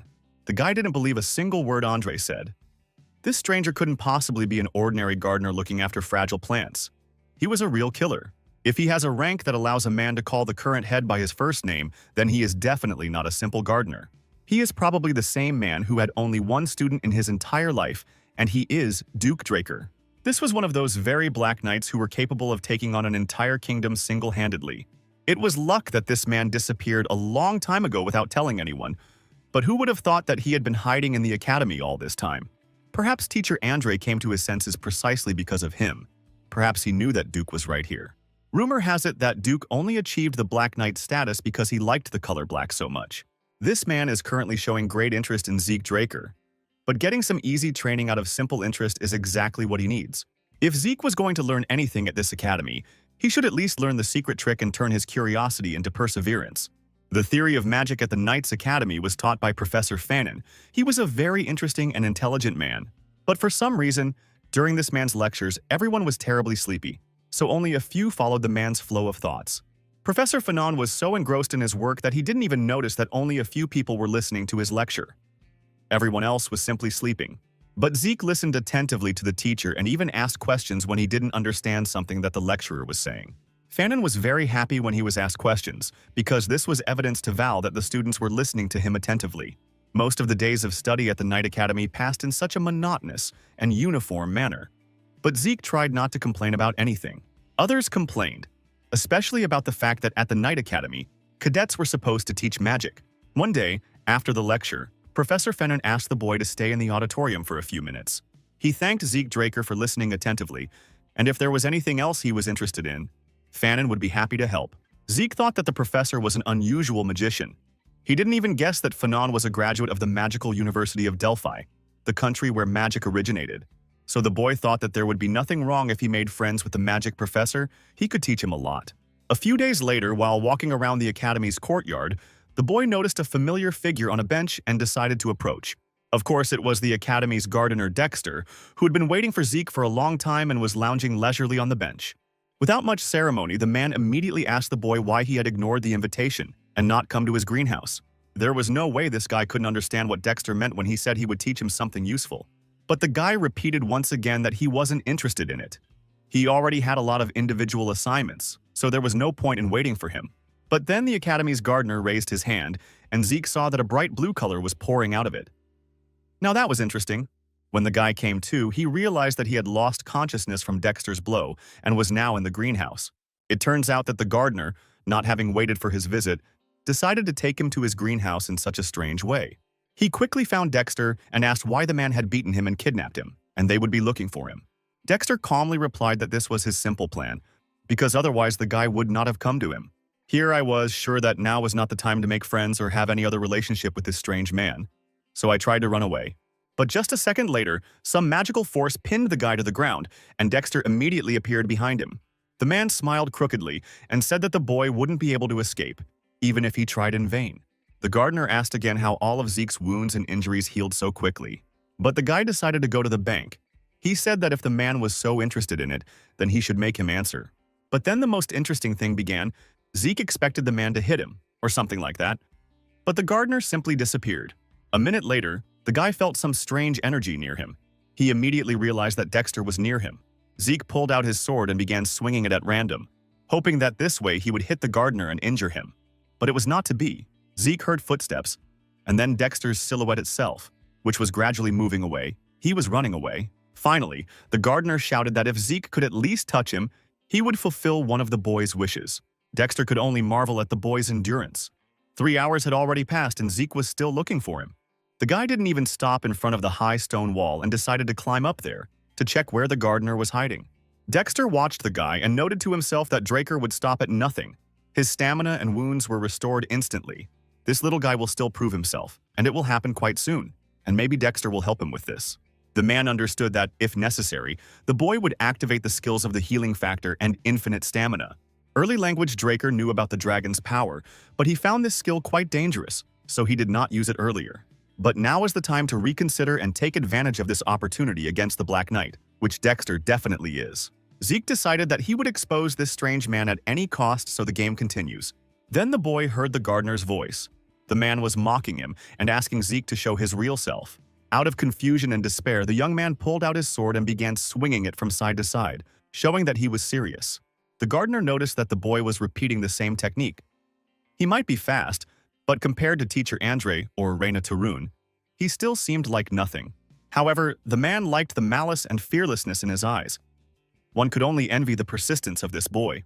Zeke decided to take extreme measures and activate the dragon's power, so he could use a little of his aura, and it should give results. But for some reason, the guy couldn't do anything. Dexter quickly and successfully repelled all attacks, but at one point, everything fell into place.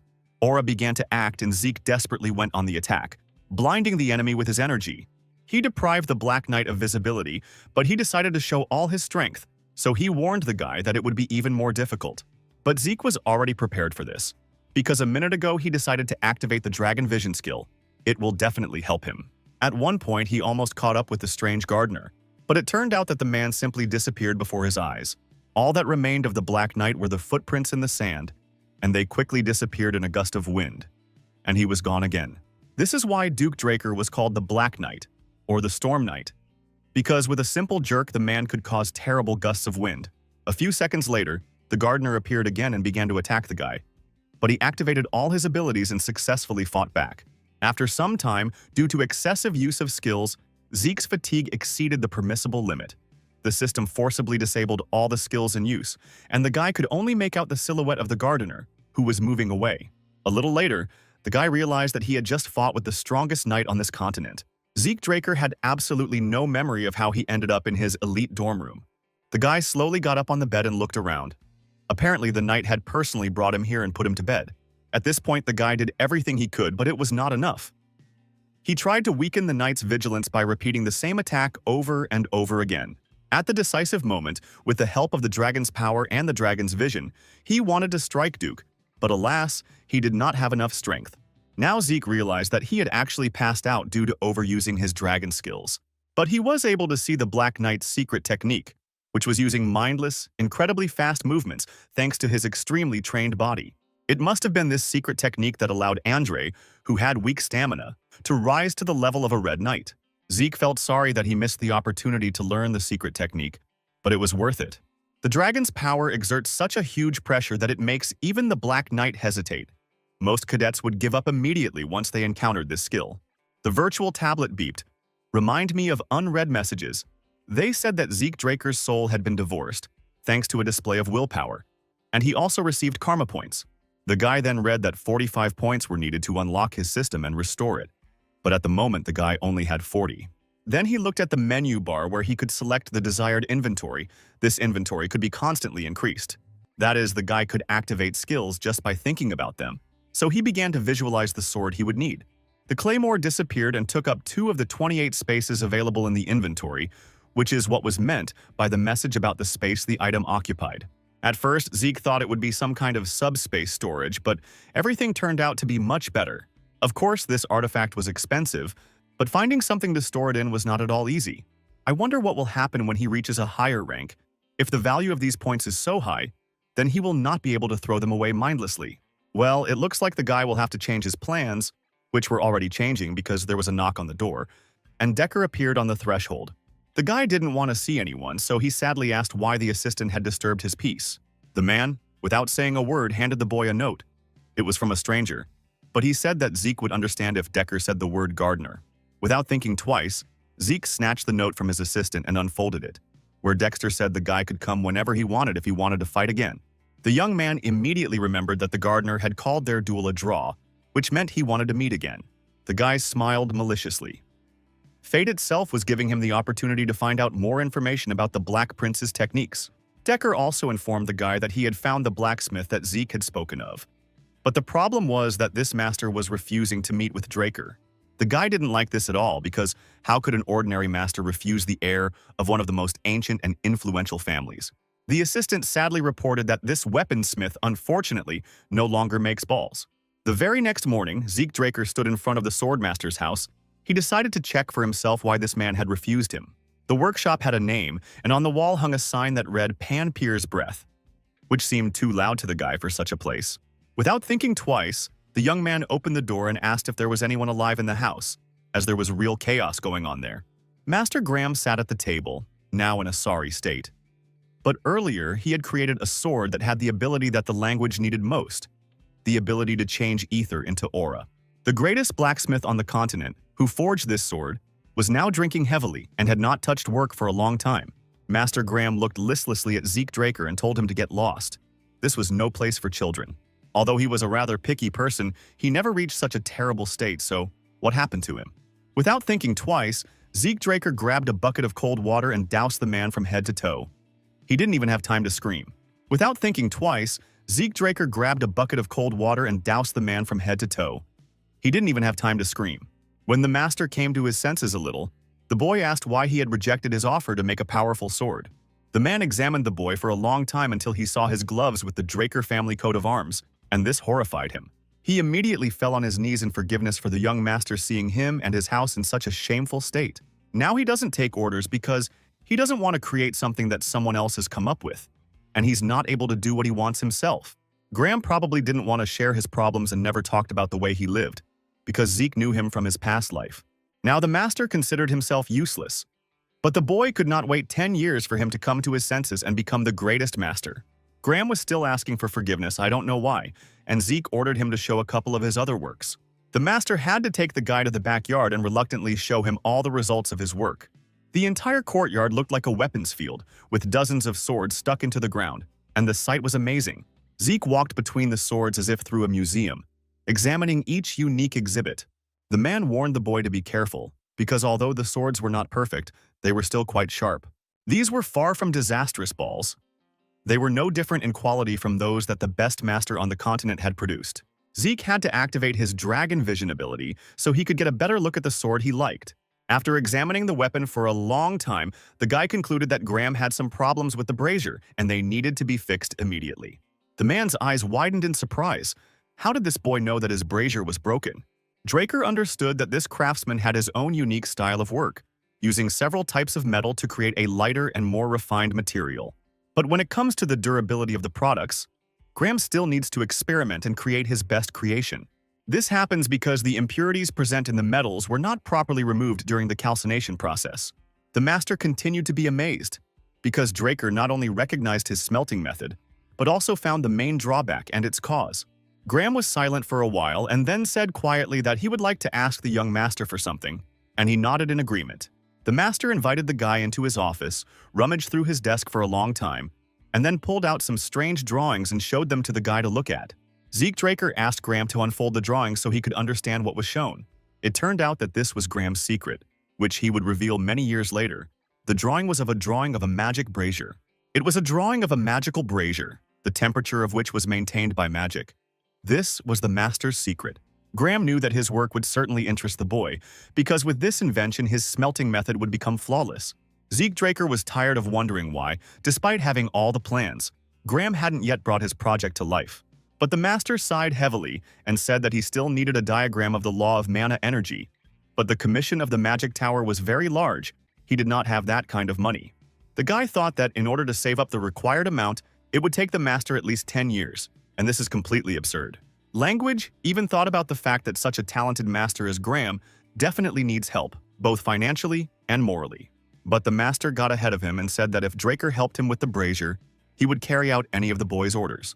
At that moment, Zeke thought that even for him, a purebred knight from a powerful family, it would be difficult to obtain support of 10,000 gold. But he couldn't refuse Master Graham's shining sword, so he needed help solving the problems with the law of mana energy. After thinking for a little while and without saying anything about his thoughts to Graham, Zeke loudly replied that he agreed to such a deal. He then told the master that he needed to consult with a very famous magician, and when he found out something, he would inform Graham. Finally, the guy asked the master to pull himself together from that day on and stop drinking alcohol by the barrel. Graham himself didn't know that he was so sentimental. He burst into tears of happiness and thanked her 1,000 times. The young knight jumped into the carriage, throwing a parting word to the master that he would contact him again in the near future. The next day, Zeke decided to visit the professor of the phenomenon and headed to the research building of the Draker Academy. The guy knew very well that Phenon specialized in developing the laws of mana energy, so he decided to contact him. The professor's research laboratory was located in some dark alley. Upon entering, the guy heard a strange noise. Next, Zeke saw a cadet kneeling, singing along with the people and asking for forgiveness from Sir Leon Conrad. Leon kicked the guy again and began to humiliate him with the most terrible words, feeling his complete superiority. The victim didn't even resist anymore. The guy curled up and tried to somehow protect his face with his hands.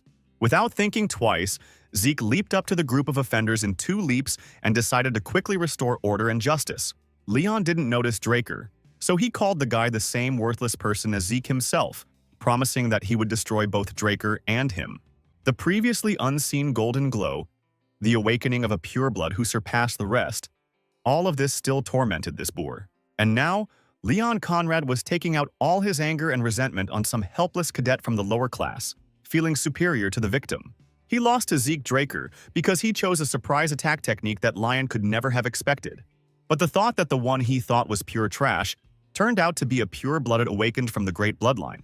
Suddenly, Leon Conrad heard a familiar voice behind him, warning him that he had 3 seconds to take his hands off the poor guy. No one present expected to see Zeke Draker standing opposite and watching this shameless picture. Leon Conrad was absolutely furious when he spotted his most sworn enemy. Zeke had become overly arrogant since he woke up. But Draker was very serious. There was absolutely no emotion on his face. He just looked at Leon and ordered him to kneel. Although he was putting on a brave face, he sensed a direct danger in Dick Draker's steely voice. He probably went a bit too far. But further disgrace was not an option, so Leon Conrad tried his best to save his face and reputation, both in front of his friends and in front of Zeke. Just a couple of months ago, this arrogant fellow was crawling at his feet and begging for mercy.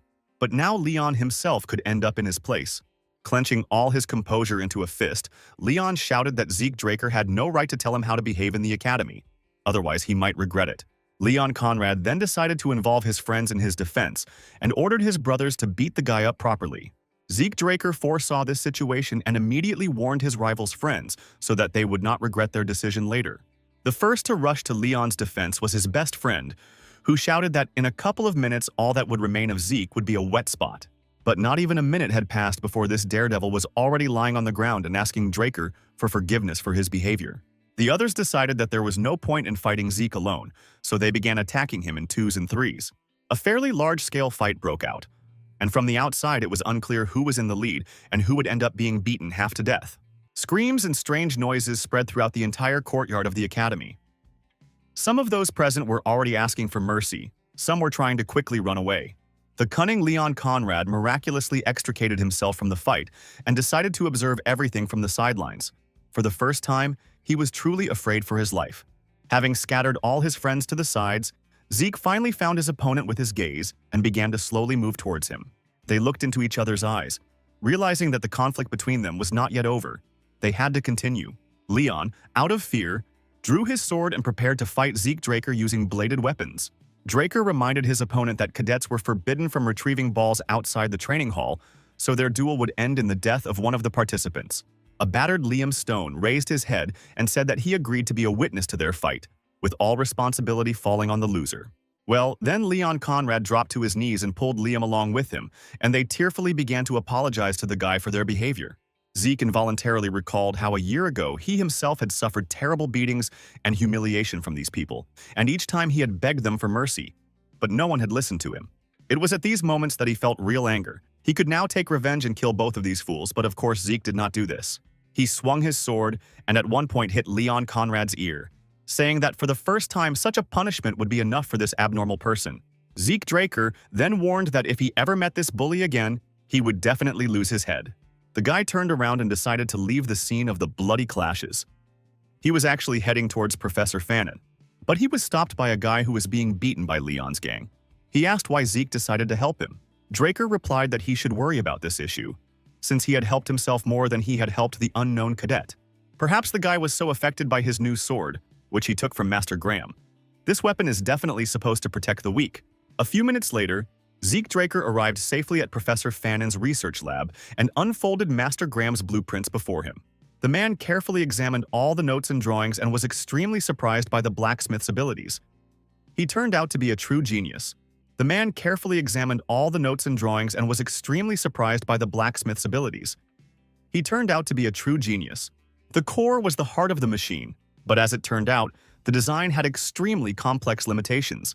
The professor explained that the core could be small, but it had to be incredibly powerful, and that a way to regulate the output force had to be devised.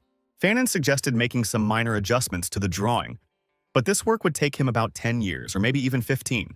But there is another option, and you can resort to an alternative, but the item that is needed for this is a high-density mana stone. Zeke jumped in surprise. Isn't this an ancient artifact that cannot be created with modern technology? That is, an ancient rare relic.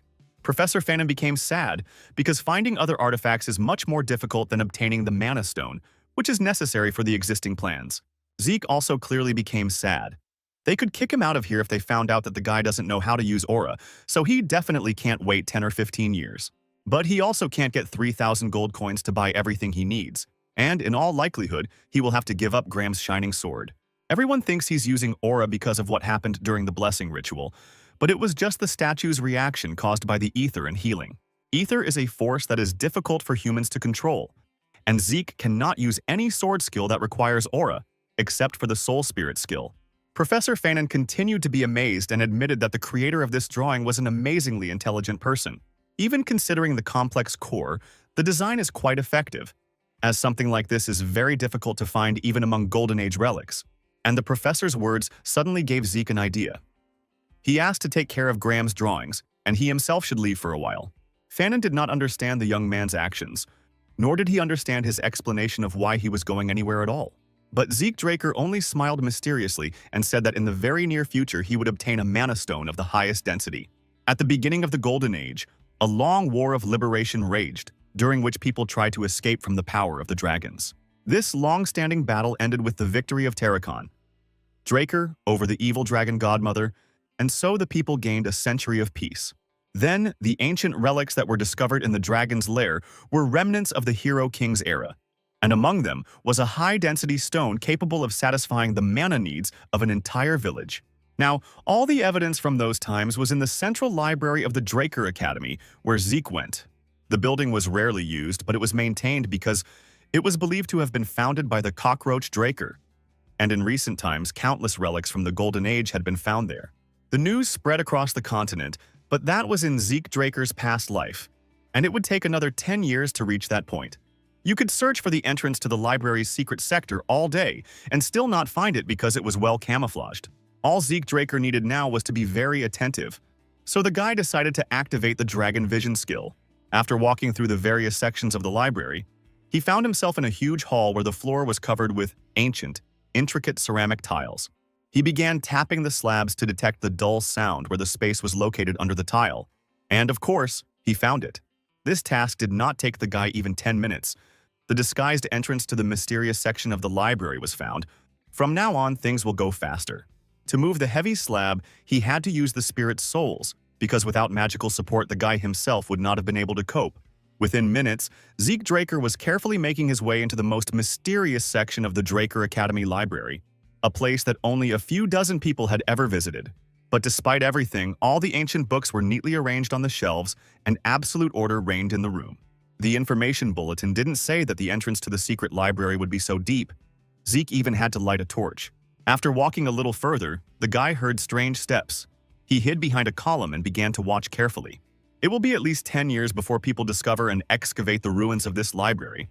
I wonder if anyone could have found this place before Draker. After standing for a while, the guy walked out into the middle of the corridor and froze in fear and surprise. Near the wall stood two skeletons, holding different tools in their hands. There were also shovels and pickaxes lying around among the skeletons, which meant that those who excavated the ruins had died here. If so, you need to activate the critical strike skill so that, if necessary, you can be ready to fight magical creatures. The guy swung his sword several times. Shovels, picks, and crowbars flew to the sides. Several skeletons fell to the floor with a terrible crash. It's strange because Zeke had imagined that these skeletons would immediately start living and attack him from all sides.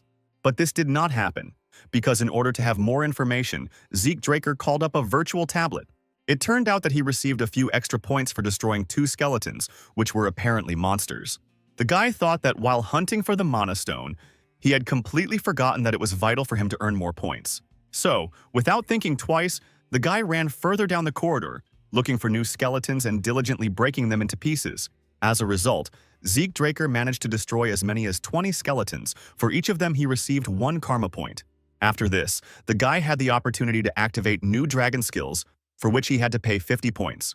Next, Zeke Draker decided to activate the minimap function to better navigate the mysterious space. But for some reason, this map seemed magical to the guy, because it could independently transform from 2D to 3D. Zeke never expected that deep underground he would find such advanced technologies as a 3D map. It was simply amazing, and the guy was certainly very happy about it. Now he can see the exact location of the Mana Stone in this place. He then gave a request for the map to navigate to the location of the Mana Stone. This place turned out to be a storage room, so the guy began to plot the fastest route to the object of his search. Less than a minute passed before the virtual map gave the guy the result and showed him the shortest route to his destination.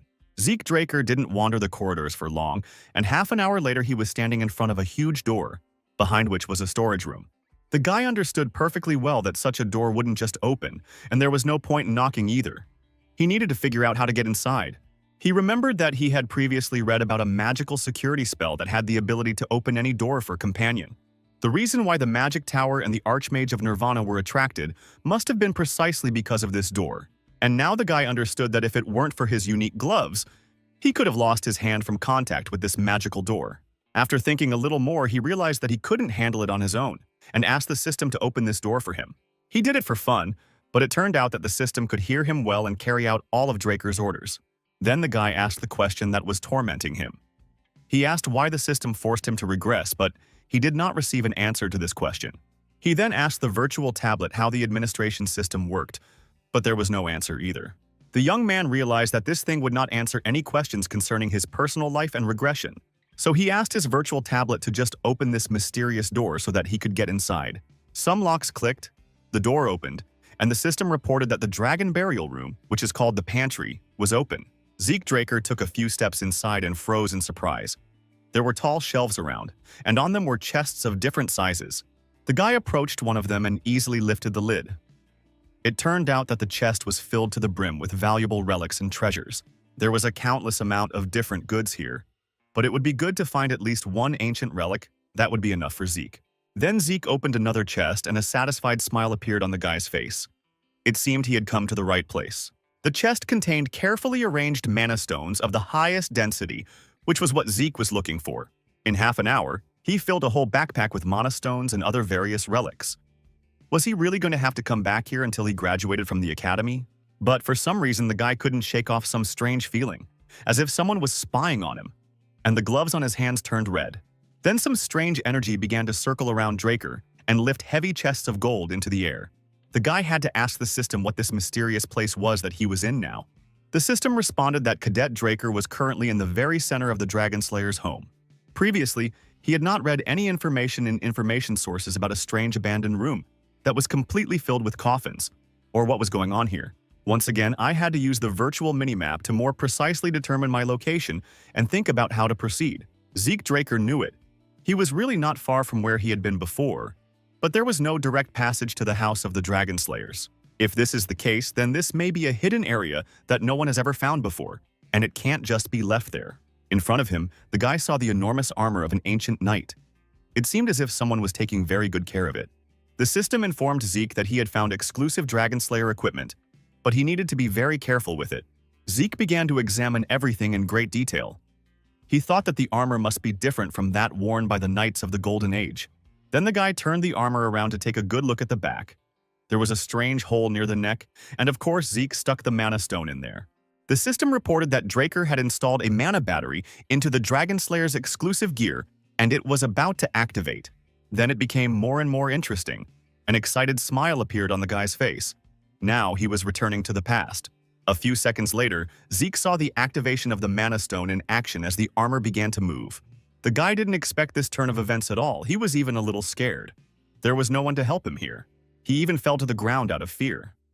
Actually, the system could have warned him about the consequences so that he could prepare.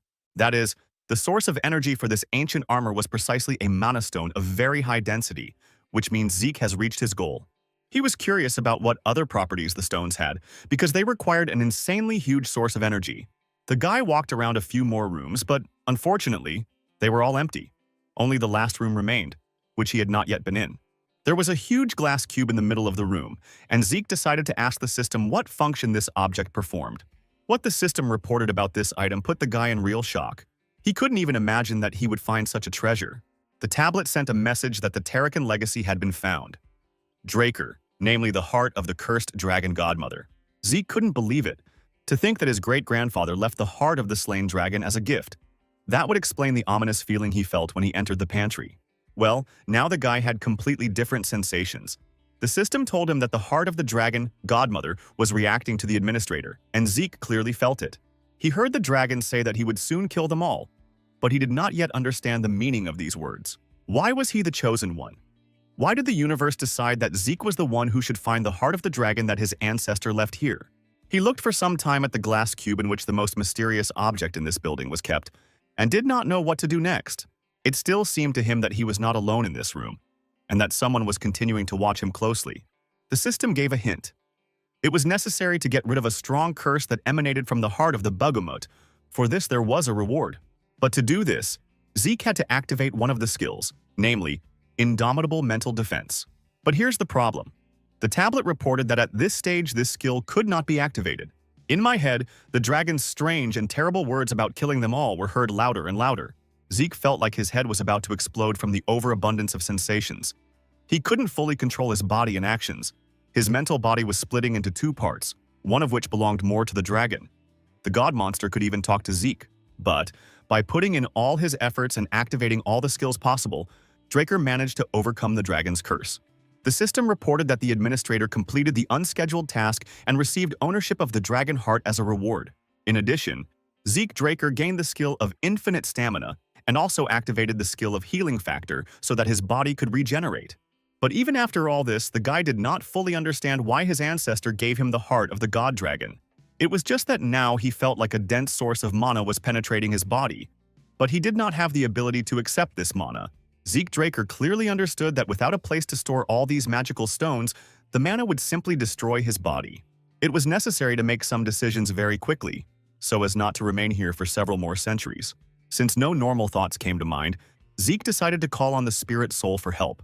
He then realized that with the help of ether, he could hide Mana and subsequently seal her in the etheric hole. While all this magic was boiling, the air in the room became extremely hot, and different energies mixed with each other. Then, out of nowhere, a terrible fiery whirlwind appeared and rose straight up to the ceiling, throwing the guy several meters away from the glass cube.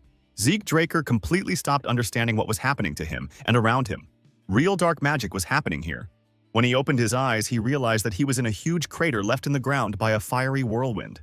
The boy slowly realized that he was still alive, and that he was holding the magical heart of the dragon in his hands. He approached the glass club again, examined it from all sides, and still could not understand how the heart ended up in his hands, and then ended up on his body. It looked like it was really the mother who was lying to the ancient dragon Bagamut. It is possible that the dragon heart imprint appeared on his body because he sealed the mana of the god. He turned to the system, and it gave out information that Zeke Draker absorbed the cursed dragon's heart. The absorbed mother transformed the administrator's body, and it was transformed into a divine body, and now Zeke has the right to open the protected library of Tarakan. Draker. So the entry-level quest book has been successfully unlocked by young cadet Zeke Draker, but the tablet informed me that the ancestor had one more gift left for the guy. To get it, he needed to follow the provided link. The guy stood there and didn't know what to do next. Of course, he was interested in what else his great-grandfather had prepared for him.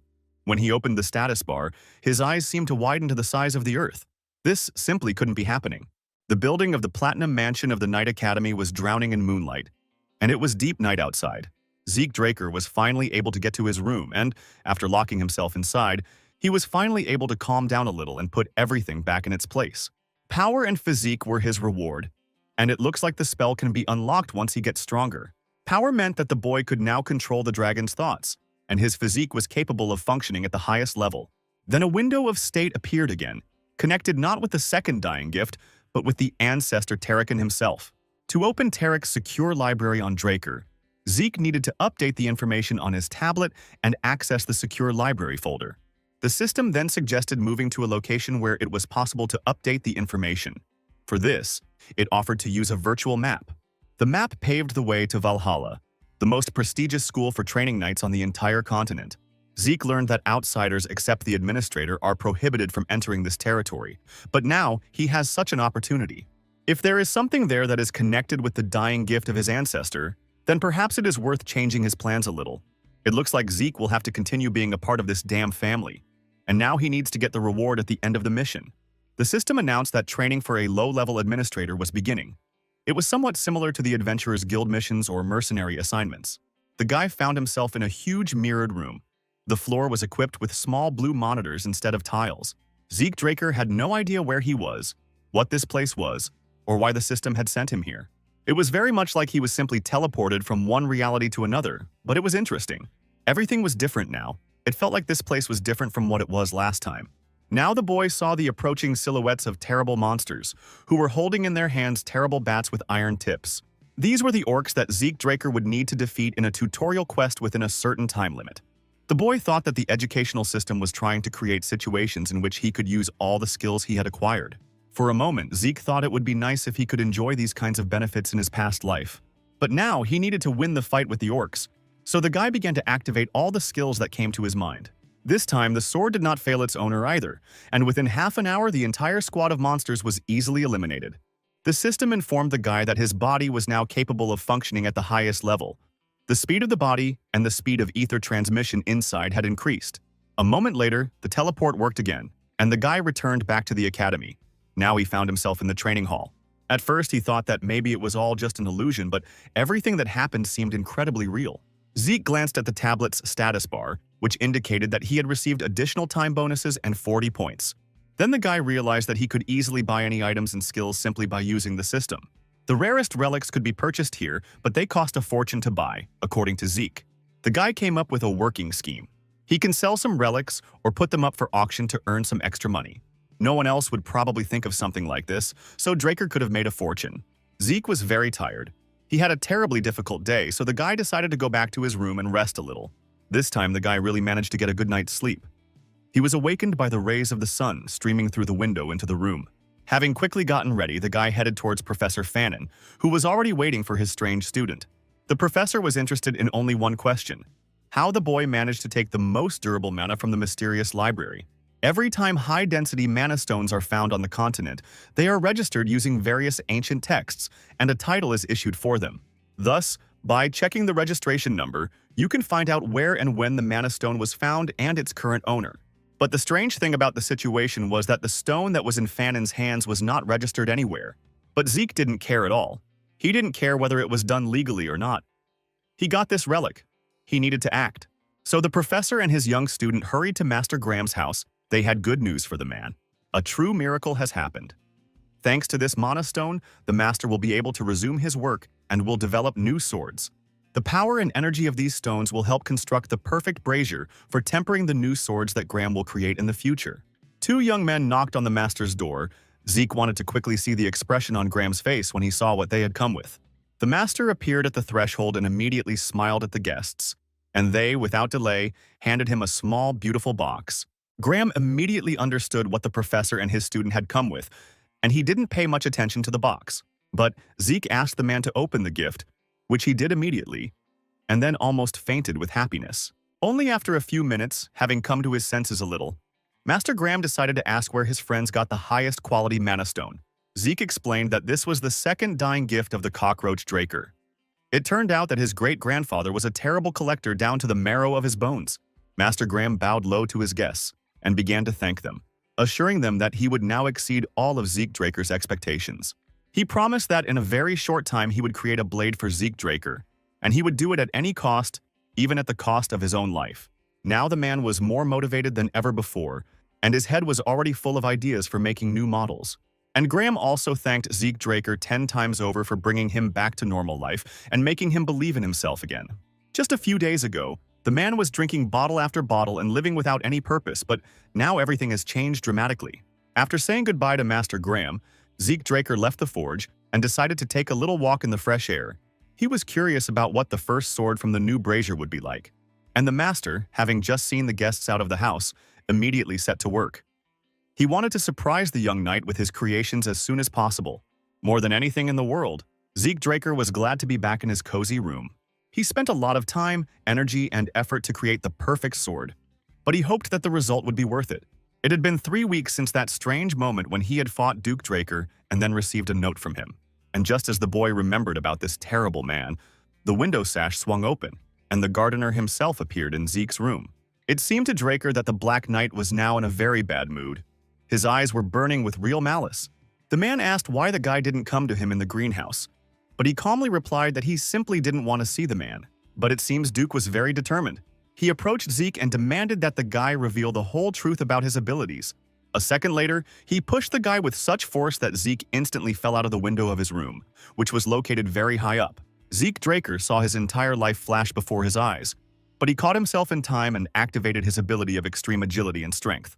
He had no plans to die now, so the guy deftly grabbed the railing of the lower balcony, and then with one easy jump found himself back in his room. It seemed that the gardener was not even surprised by such a trick. He asked the guy again if he had any desire to organize a repeat fight. Duke was even a little offended, considering the guy's actions as ordinary mockery, while he was asking nicely for now. So now the man gave the guy only 5 seconds to think. Then Zeke had to give an answer, and it would be better if it was positive. But Draker replied within 3 seconds that he would not fight again with a man who did not even bother to explain who he really was. At the end, the guy added that he would never in his life believe the fairy tale that this man was an ordinary gardener at the Night Academy. It seems that Zeke was not very polite, because after his words, the gardener dealt him another crushing blow. Now the poor guy found himself in the corner of his room, having smashed a bunch of expensive furniture when he fell and rammed his head into the wall. A moment later, the gardener appeared next to him and extended his hand to the boy, saying that his name was Duke Draker, and he really used to be a Black Knight. He even felt a little ashamed, so he offered his sincere apologies for disrespecting a family member, a noble Black Knight. Duke's face distorted in genuine bewilderment. It began to dawn on him that the boy had long guessed who the man really was. Duke even felt uneasy and decided to go out onto the balcony to get some air. This boy reads him like an open book. Zeke shouted at the man not to leave. He still had a lot to explain, for example, why he was no longer a Black Knight. But Duke Draker abruptly refused to explain and said that their conversation was finally over. But the young knight wasn't finished yet. Since Duke Draker had told the truth about himself, Now was the time for Zeke to lay all his cards on the table. The guy suddenly caught up with the man and sat down next to him, then said that he had a plan to become a student of the Wild Draker. The man didn't seem surprised at all, on the contrary. He agreed to become Zeke Draker's mentor. Then Zeke knelt down and announced his intention to become the Great Black Knight's apprentice, because with his help, the boy would gain the necessary wisdom and strength. The man was surprised by the fact that this young man even knew the student's oath by heart, since it is very rarely used nowadays. A long conversation followed. Zeke was interested in absolutely everything about this man, especially why Duke agreed to become his teacher. After all, the Black Knight was known for not accepting absolutely anyone. His only student up until that time was Andre. Perhaps during their final duel, Duke Draker saw potential in Zeke that surpassed that of Knight Andrew. But Duke Draker decided not to comment on his decision in any way, but invited the guy to guess for himself why he became the Black Knight's apprentice. Zeke suggested that he was the best of the best, but the knight stopped him, saying that if he was so arrogant, then he would also take Reina Tarun as his student. Then, Duke finally said that he really liked the guy's persistence, because to reach the level of a red or black knight, talent alone is not enough.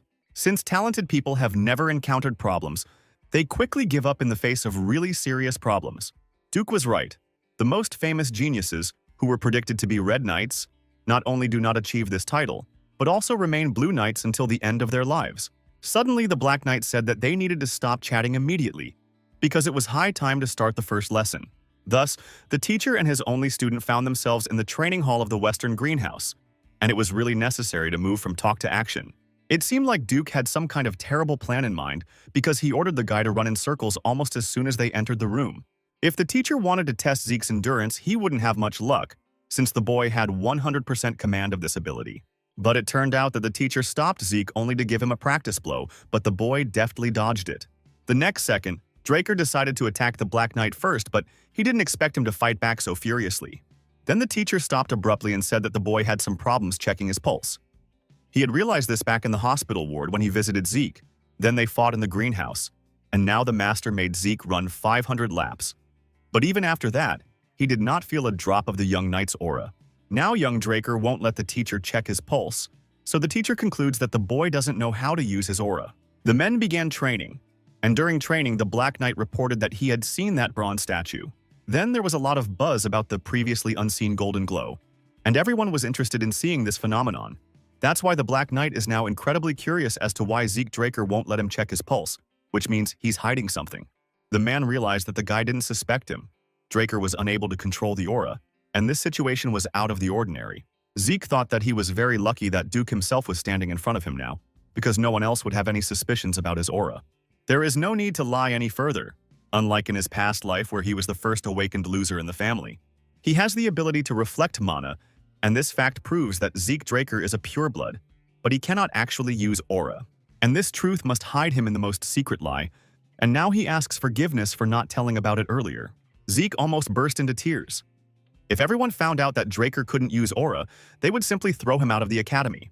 The guy was very cunning in his plan, so he was confident that such a performance for Duke would work like a charm. The Black Knight became a little sad and thoughtful. He let go of the young man's hand, but apparently had no intention of saying anything. The man carefully examined the guy from head to toe again. Well, he didn't feel any aura at all, despite the fact that Zeke had successfully awakened. Even after checking Zeke Draker's pulse several times, he still can't be sure that the blessing ceremony was performed correctly. Language thought that even if it was true that he could not awaken with an aura, he would have to find the reason for this without helpers. He will deny everything for now, and then we will see. First, you need to build the right relationship with this person. He was often called fickle by those who weren't familiar with the concept of classes, and that was to be expected. Zeke decided to ask the Black Knight how he understood the term fickle, and he replied that it was simply a person with abnormal abilities. For example, there are people who are able to activate both aura and mana at the same time, or look into the future, but there are very few of them. To be honest, most people don't take kindly to anomalous abilities, so the Black Knight advised the guy to keep quiet about his uniqueness. But Zeke said the reason the master considers him fickle is because of his insane stamina and ability to recover. Whatever the damage, internal wounds take longer to heal, but the guy recovers almost instantly, but it takes a lot of energy. Zeke came up with a theory that since his energy was constantly being used up by stamina and healing, there was little left over to perceive the aura. It sounded plausible, which is why the guy can't use aura, and won't be able to live up to the Black Knight's expectations. But the man just smiled and asked the guy not to think about it. He uses the art of the storm, it is special, and does not involve the use of aura. In essence, special art was a special technique created by Duke Draker himself, who achieved great heights. This skill is usually used to kill dragons, so it would be more correct to use aura. But his storm art uses the guy's trained body. He decided to demonstrate everything in action and asked Zeke to watch him closely, which the guy did with pleasure. When Duke Draker went into action, Zeke was so amazed that he couldn't even speak. It was a breathtaking sight. It seemed that the man was moving so quickly that he could be seen in several parts of the hall at once. Zeke only had time to follow the movement. The Black Knight stopped, looked at the guy, and asked if he understood everything about his technique. Zeke nodded his head affirmatively and asked permission to repeat the master's trick, to which the man also nodded his head in agreement. Zeke jumped so hard that his footprints were left in the concrete floor, indicating his endless strength. Now it was Duke Draker's turn to watch his students' lightning-fast movements, and he did a superb job. Now, repeating the precise movements of his teacher, the boy could see what he had simply not noticed before, and this made him very happy. Apparently, some of the knight's steps were taken as if he were fighting someone, others were for attack, and others were to dodge a blow. Behind every step the Black Knight took, there was a clear, definite goal. And it was all now so obvious to Zeke that he almost went crazy with joy. The Black Knight was pleased with the young man's success, but he still understood that there was still a big difference between his actions and the boy's. The boy was also pleased with himself, so he asked the teacher if he was skilled enough to gain the confidence of a black rank. This behavior of this arrogant boy terribly infuriated the Black Knight. Zeke definitely needed to be a little more modest. The next morning, all the cadets of the Night Corps gathered in the Academy's dining hall. This morning did not bode well for Zeke. It had already been a month since Duke had started actively training the boy, so Zeke was eating extra food and trying to get good rest to restore his strength. During breakfast, the teacher Andre suddenly approached the boy and asked him to give him a few minutes of his attention. Andre's question didn't take the young man by surprise. He expected him to ask how Zeke had managed to persuade the gardener to work with him. Young Draker smiled cheekily. The rumor that he was studying with Duke Draker spread throughout the academy and even reached Andre. Putting an innocent smile on his face, Zeke replied that he hadn't done anything special and that Mr. Dexter had chosen him himself. Andre stared at the guy for a while longer and then casually said that perhaps his purebred status had played a role after all. Without thinking twice, Zeke decided to hit the man where it hurt and said that Andre had a real inferiority complex, and it was very noticeable. Even if Duke was initially interested in him because of his pedigree, does Andre really think that Sir Dexter is the kind of person who chooses his students for such a simple reason? The fact that Zeke Draker managed to intrigue him and use this intrigue to become his student is certainly not a testament to his abilities. It is something else entirely. He gave Andre advice that instead of wasting time trying to get chosen out of an inferiority complex, it might be better to put in at least a little effort. After breakfast, the boy went to train in the Western Greenhouse Arena, where the famous Black Knight was already waiting for him. Entering the arena, the guy realized that the Black Knight was not alone here. There was another person who was actively running in circles, and it was Andre. The teacher and student looked at the man in bewilderment and did not understand at all why he was exhausting himself by running. And Andre was indeed already winding, probably, his 1000th circle, and did not even pay attention to the two spectators who were watching him closely. Duke reported that Andre came to him and begged him to take him as an apprentice. If not, he wouldn't even mind being a servant, just to be near the Black Knight. And then Mr. Duke joked that he would definitely take him if he could run 2,000 laps without an aura, and now they see the result. To be honest, at first Zeke thought that Andre was just a smug idiot, but in reality it turned out that this man had a character of steel. The guy noticed the trash can that stood in the corner of the room. It turned out that Andre had already changed his second set of clothes while running. The next morning, all the cadets were gathered in the courtyard of the Knightly Academy. Its owner was supposed to arrive at the educational institution. The young men didn't particularly want to meet the head of the Knights Guild, but there was nothing else to do. This was the law of this educational institution. After a while, the manager shouted for everyone to show off and greet the arriving head of the academy. Howard Draker, the head of the Knightly Academy, slowly stepped out of the carriage. The man carefully looked at all the cadets and smiled contentedly. Well, as it turned out, a few minutes later, everyone had gathered here not for the sake of the head of the academy, because another carriage had arrived, a very expensive and luxurious one. A middle-aged man appeared, and, as it turned out, he was the founder of this academy, before whom Howard Draker bowed his head low. The leader did not dare to raise his eyes. He loudly spoke words of greeting to the man and ordered all the cadets to bow as well. It was at that moment that the clock struck exactly noon, and Zeke, standing with the others in the square, thought it was very symbolic. For some reason, a fragment from his past life surfaced in his memory, and he especially clearly saw a hand approaching his neck to kill. The founder of the academy patted Howard on the shoulder and said that the man had done a great job. Howard replied that it was nothing compared to what the founder had been doing. He was the only one who truly understood this. The head of the third Transcendental Dragon Slayer family, Arthur Draker. Howard bowed low again and said that it was very hot outside today and that they should go to the hall of the academy building. But Arthur stopped him. He climbed a high hill and decided to give a welcoming speech to all the young cadets. The man asked the students of the Knight Academy to train long and hard, because their development would determine the longevity of their existence and the slaying of dragons. All the young people looked at this man with admiration, even forgetting to breathe and blink. They idolized Arthur. All the boys shouted in unison that they were glad to welcome their founder and would train hard to bring glory to the name of Draker. Only after this did the founder turn his attention back to Howard and say that he was now ready to walk through the academy's auditoriums. After some time, Arthur ordered the young cadet Zeke Draker to be called to his office, and the boy appeared promptly, greeting the founder once again. The man smiled and asked Zeke to make himself at home in his office. He simply invited the cadet in for a conversation. Arthur placed a cup of tea and his favorite sweets in front of the guy, and Zeke realized that they were even reporting to him about the food that the guy liked. There were once rumors that even the Emperor had never seen some of life's joys, but there was probably nothing the Drakers had never seen in their lives. Now the guy didn't think it was just a rumor, and Arthur said that he called him because he found out that Duke had taken on an apprentice. The guy nodded and mentally noted that Arthur didn't beat around the bush but asked directly, which did him a great favor. Zeke Draker said that he is actually learning from Duke in order to become the strongest man on the continent in the future. Arthur looked at the guy carefully, but it was impossible to tell from his gaze what this strange and powerful man was thinking about. Zeke decided to continue his thought. He needed strength in order to feel absolutely free in this world. In principle, the guy wasn't lying at all. It was the pure truth. He wants such a life for himself and will try to do everything to achieve it. The air around Arthur Draker began to fill with a blue aura. He said that in this case, Zeke Draker would surpass even himself. Zeke realized that it was the astral sword, as it granted power over all living things within its radius, making it the pinnacle of aura use, available only to Black Knights. The guy didn't think he would find himself in such a strange and absurd situation. At that moment, he really felt weak and vulnerable.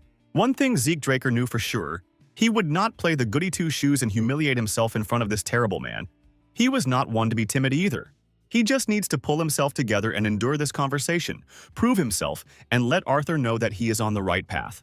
Arthur stood up from the table and, despite Zeke's comment, said that this was the most interesting thing he had heard in years. The man then went on to say that he had come here to support the academy, and Zeke in particular, but that this would still not be enough. The boy briefly thought that he thought Duke was the strongest man on the continent, but it turned out that compared to Arthur, the Black Knight was inferior. Then Arthur put a beautiful box with an engraving of the golden dragon on the table and said that it was a gift to the guy for becoming Duke's student. Zeke's eyes widened in surprise when he opened the box. There was a black card inside, and the guy knew perfectly well what it meant. It was a unique credit card that was issued very rarely and only to select people. I never even thought that I would ever see it. Just by having it on hand, its owner can gain incredible advantages anywhere on the continent, but it doesn't end there. Arthur said with a smile that the black card was in their names, so Zeke Draker could freely use it at any time and for any needs. The guy politely thanked the man for such an expensive gift and said that he would use the black card only when absolutely necessary. But in reality, Zeke understood perfectly well that after using a credit card, a record remains in the system. If I give such a gift, Arthur just wants to keep track of what the guy does. Arthur knew it was better to let it be so than for the boy to resort to the help of the Black Combat Squad, and now, in Zeke's opinion, the man did not pose a threat to him. When the guy left the founder Arthur's office, the man leaned back in his chair and exhaled loudly. The conversation turned out to be quite difficult. Behind him, he heard quiet footsteps, and then he saw the Black Knight himself, who told Arthur that he was disgusting. Duke said that Arthur suddenly started playing daddy, even though he had been neglecting his child all this time. But founder Arthur reminded the man that he, as the head of the family, had no other choice, so Duke's words were slander. Without waiting for a special invitation, the Black Knight unceremoniously plopped down on the sofa in front of Arthur and asked him to take him away from here immediately.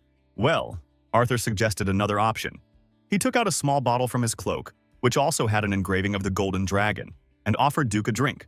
The drink was called the Breath of the Fire Dragon, and the liquid in the bottle was truly magnificent. Duke had no doubt about it. Arthur reminded the man that the atmosphere on the continent had been quite strange lately, which was why he had been locked up in the academy. But Duke pretended he had no idea what the man was talking about. He said he was just a gardener here and so didn't know all the gossip. It turned out that the emperor had gone mad with the strange idea of immortality and was now telling his theory to people across the continent. The Black Knight shook his head in disagreement, as magic could only rejuvenate, but would never grant true immortality. But there is one but. That if the relic which has been sought for so long turns out to be directly connected to the ancient dragon. There was a heavy moment of silence. The Black Knight did not answer, and he had many reasons for this. The language was behind the wall of Arthur's office, but using his listening skills, the guy knew what the two were talking about. They were talking about eternal youth, which the Emperor so desperately wants to achieve but cannot do so because it can only be achieved through magic. Arthur suggested that perhaps eternal youth could be achieved using the relics of an ancient dragon. This is also possible. Duke looked nervously at his interlocutor and suggested that he could somehow find out where exactly the relic was. Judging by the report of the Black Scene, it should be located on the territory of the northern continent. That's exactly what Duke thought. But before the Empire, fortunately, the information has not yet arrived. But it is only a matter of time. The Emperor may soon find out about everything. Looking back, who was this crazy emperor who started a war as soon as he ascended the throne, supposedly with the goal of uniting the continent? It seemed to Duke that the head of their empire had become a little smarter in recent years and had already abandoned this ridiculous dream. But apparently the man was deeply mistaken. Arthur replied that if things continued like this and the emperor did not stop, their continent could find itself in the flames of war again, and no one wanted that. Arthur wanted to go north himself to find the relic, but he knew that if he left his position, the emperor would begin to act especially recklessly. That's why the founder of the academy came here and decided to talk to the Black Prince. Together they could solve this problem, or at least dull its activity. The academy's gardener didn't say anything. He just knew that Arthur was a cunning man. So he simply raised his glass of drink and nodded. So the two men who found themselves in this strange situation decided to act together and at least slightly curb the emperor's zeal for eternal youth. Zeke continued eavesdropping, and the men said they were much stronger together and could rely on each other at any moment. The young man used the eavesdropping artifact for too long and then sank to the floor, exhausted. After absorbing the mantis's heart, his body couldn't escape the kidneys. Now Zeke had no doubt that the statuette he had managed to obtain before he regressed was a relic of an ancient dragon. The voice that kept playing in his head right before his death and the system message he saw after the regression all fell into place. Now he understood what a valuable thing he had received, because he had stolen the most ancient relic on the continent, capable of fulfilling the Emperor's greatest wish. So he mobilized the hunting dogs, who were the Imperial Court's elite assassination force, to capture and eliminate them. At that moment, Zeke was barely aware of it because he was completely consumed by revenge, and he didn't care at all what exactly the statuette was that he grabbed from the cave. Finally, he has now found the key to the main mystery. The administrator system that sent him to the past is a function of the ancient dragon's relic. But the guy couldn't stop thinking about who, and most importantly why, created something like this, and why he was drawn into this story. Behind the wall, Arthur Draker said goodbye to Duke, and the gardener promised that he would immediately begin to carry out the tasks the founder had given him. Closing the door behind his guest, Arthur Draker exhaled loudly. He would finally be able to be alone with his thoughts for a little while. But the man had too many thoughts, and the future of the entire continent would depend on how he built a strategy to fight the Emperor. At this time, Zeke was thinking that if this was really the relic that the Emperor was looking for, then how was returning to the past connected with eternal youth and immortality? The guy heard footsteps behind the wall, and the next moment the door swung open, and Arthur appeared on the threshold, having heard that there was someone under the door. Zeke Draker's morning began, as always, with training in the gym. Today, he decided to practice with a sword. After some time, Assistant Decker entered the hall and reported that a classmate had come to see Zeke, and the guy ordered that the visitor be led into the hall. The guy couldn't even guess who it could be. But a second later, Liam Stone, Jacob Wardeck's faithful servant, ran into the hall. Without saying a word or even saying hello, the guy immediately fell to his knees in front of Zeke Draker and began asking to talk. Zeke Draker was terribly surprised by such a visit, and even more by the behavior of this guy, but still decided to listen to him and find out what the problem was. As it turns out, just a few minutes later, Liam Stone wants to become Zeke's loyal friend. But if he doesn't accept him, he's even ready to be Draker's subordinate and give the guy his all. The guy shouted that he didn't want to have anything to do with Jacob Wardick anymore, because he turned out to be a real scoundrel. He simply took and threw out his assistant and servant. They don't even treat animals like that. And they threw him out like an unwanted kitten. The guy also said that he really wants to enter the Valhalla Academy. The tongue remembered that this had already happened in a past life. This guy was also obsessed with the academy. But Draker replied that in that case Liam should have gone to Reyna Tarun's family, or at least to the Simmons, but not to him. Draker tried to explain to the boy that he had no support from his family, that he lived on his own and acted as he decided. Therefore, to his great regret, despite all his desire, he cannot help Liam Stone get into the Valhalla Academy. And there's another very sensitive question. How can Zeke trust Liam after what happened between them in the recent past? He could easily be spying on Zeke Draker on orders from Jacob Wardick, and Zeke wouldn't even know about it. Well, something incredible happened then. Liam Stone took his dagger out of its sheath and raised it high above his head. He then said that he would cut out his tongue so that Zeke would be sure that Leon would not pass on the information to anyone. He simply would not be able to do this. And to prevent the guy from escaping from Zeke Draker, he can cut off one of his legs, so he won't even be able to walk normally, let alone run away. For Zeke Draker, this was too much. He realized that the guy was in such a state that he couldn't joke at all. He was saying everything in all seriousness. His eyes were shining with hope that Zeke would accept him. And at the same time, there was too much hatred in them for Jacob Wardick. Zeke Draker remembered that in his past life, and in this one too, he desperately wants to become stronger than everyone else. And this guy probably has the same dream. Perhaps he will become a good assistant to Zeke, because he cannot say that Liam is weak or cowardly. Out of sheer desperation, Liam Stone plunged his dagger straight into the concrete floor, and he did it with such force that the knife went in almost to the hilt. This action slightly shocked and frightened Zeke Draker. It turned out that this guy can be insanely desperate, and this is not always a good thing in military affairs. He looked at Liam and said that if he could withstand even one movement during the attack, Zeke would be happy to accept him into his service. Liam slowly rose to his feet, looked Zeke straight in the eye and said just one word. "Thank you," but for Draker that was enough. To be honest, Liam Stone thought that it would be quite easy to withstand just one move from Zeke Draker. He has been training for a long time, so there will be no problems. Besides, Liam also knows how to use his aura, and even quite well, and he is the same age as Zeke Draker, so they are almost equal. It was even difficult for him to breathe, because the guy understood the seriousness of the situation and knew very well how well Zeke Draker fought. Moreover, it was necessary to take into account the fact that for the last 3 months his opponent had been training very actively with the Black Knight Duke. The fight was truly tough and dangerous. Each of the opponents understood what they were fighting for and were aware of the consequences. Zeke said he was really hoping that Liam Stone would be a more experienced and serious opponent, but he turned out to be a wimp. Liam Stone fell to the ground from the blow, but the guy had no intention of giving up. His determination was worthy of respect. Apparently, Jacob really did abandon this guy. If Liam hadn't been his servant, such a distant relative wouldn't have even been able to enter the cradle. Even Zeke himself, a direct descendant, was expelled from the academy, so it wouldn't be surprising if Liam is expelled now too. He has plenty of reasons to worry. Well, is it really worth it to suffer like this because in his past life Liam was expelled from the academy and his knightly order fell apart? But the guy reached the Crimson World and he was called the King of Mercenaries. Zeke Draker was about to leave the room, but some force stopped the guy, and he looked back again to look at Liam. He looked at the cadet with pleading eyes and asked to give him another chance. And for some reason, Zeke felt sorry for this guy. He paused and was silent for a moment, then told Liam Stone that he would give him one last chance, but only on one condition. He reminded Liam that if you want to keep quiet, you cut out your tongue, and if you want to limp, you break your leg. The next moment, the guy suggested that the poor guy cut off his right hand, so he would prove that he would forever remain loyal to Zeke Draker. Liam Stone's eyes lit up with a strange fire. Zeke couldn't understand what this guy was feeling at the moment and how he would react to his words. After all, losing an arm meant never being a swordsman again, and no one in their right mind would agree to such a step. After a short silence, Liam Stone quietly whispered that he still needed to train a lot, and to do this he needed to have 2 hands. Zeke remained silent, and Liam turned and headed for the exit. Draker shouted at him not to be upset. If he didn't get to Valhalla, he would be able to reach the Crimson Knight. But then Draker's tongue noticed that the guy turned around. He went to his sword, which was pointed at the floor, and pulled it out. Just a split second passed and Zeke realized that now this crazy madman was going to cut off his own hand. He had already swung the ball.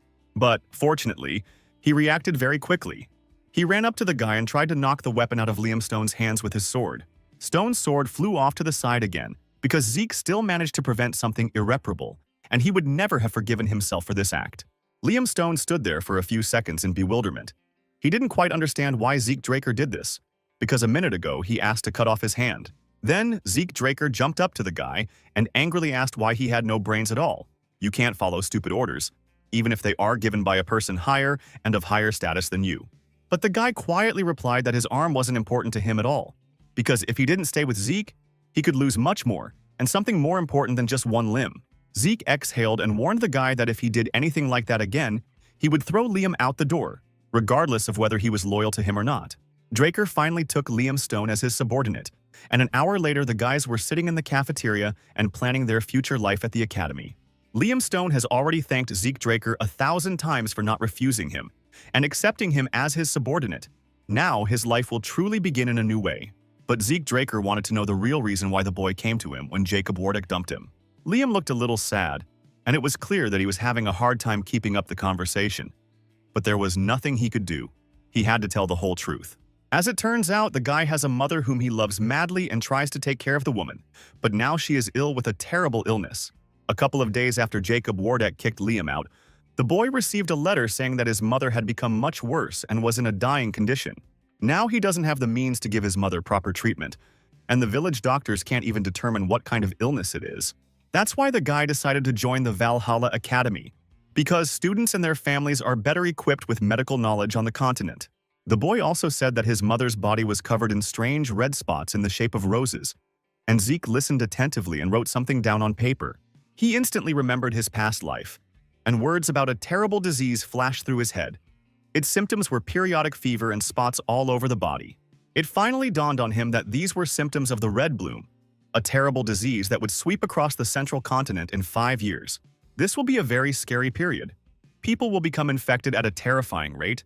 The disease will spread very quickly and take the lives of many people. All this will continue until scientists develop sensational drugs that will stop the terrible epidemic. Zeke Draker handed the piece of paper to Liam and said it was a recipe for medicine for his mother. It was easy to make, so even a village doctor could handle it. He knew how to treat this disease. In the future, the brilliant alchemist brothers Al and Jeff would develop medicines to save the central continent from the epidemic. But the money-hungry Alchemists Guild exploited desperate people to make exorbitant profits from their work. Well, when the brothers found out about this, they immediately made the recipe public and distributed it among the population. That is why Zeke, from his past life, knew how to cure this disease. He told Liam that now he had a cure for his mother, and there was no longer any need to go to Valhalla or continue being Draker's subordinate. Liam Stone was incredibly grateful to his new friend for the prescription. Tears even appeared in his eyes and his voice trembled a little. But he stood up from the table and said that he could not take back what he had said earlier. He had already dedicated his life to serving Zeke. Then the boy stood up from the table and dropped to one knee in front of Draker.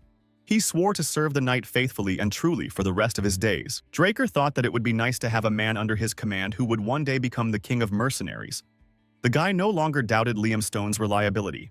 At this time, the head of the academy, Howard Draker, ordered the young administrator, Oven, to be brought to his office, and the boy immediately appeared before his superiors. Ares had a proposal for Howard Draker, as a man, to increase the difficulty of assignments for cadets this semester. The head of the academy was surprised by such a strange proposal, so he asked the logical question of why it was necessary to increase the difficulty.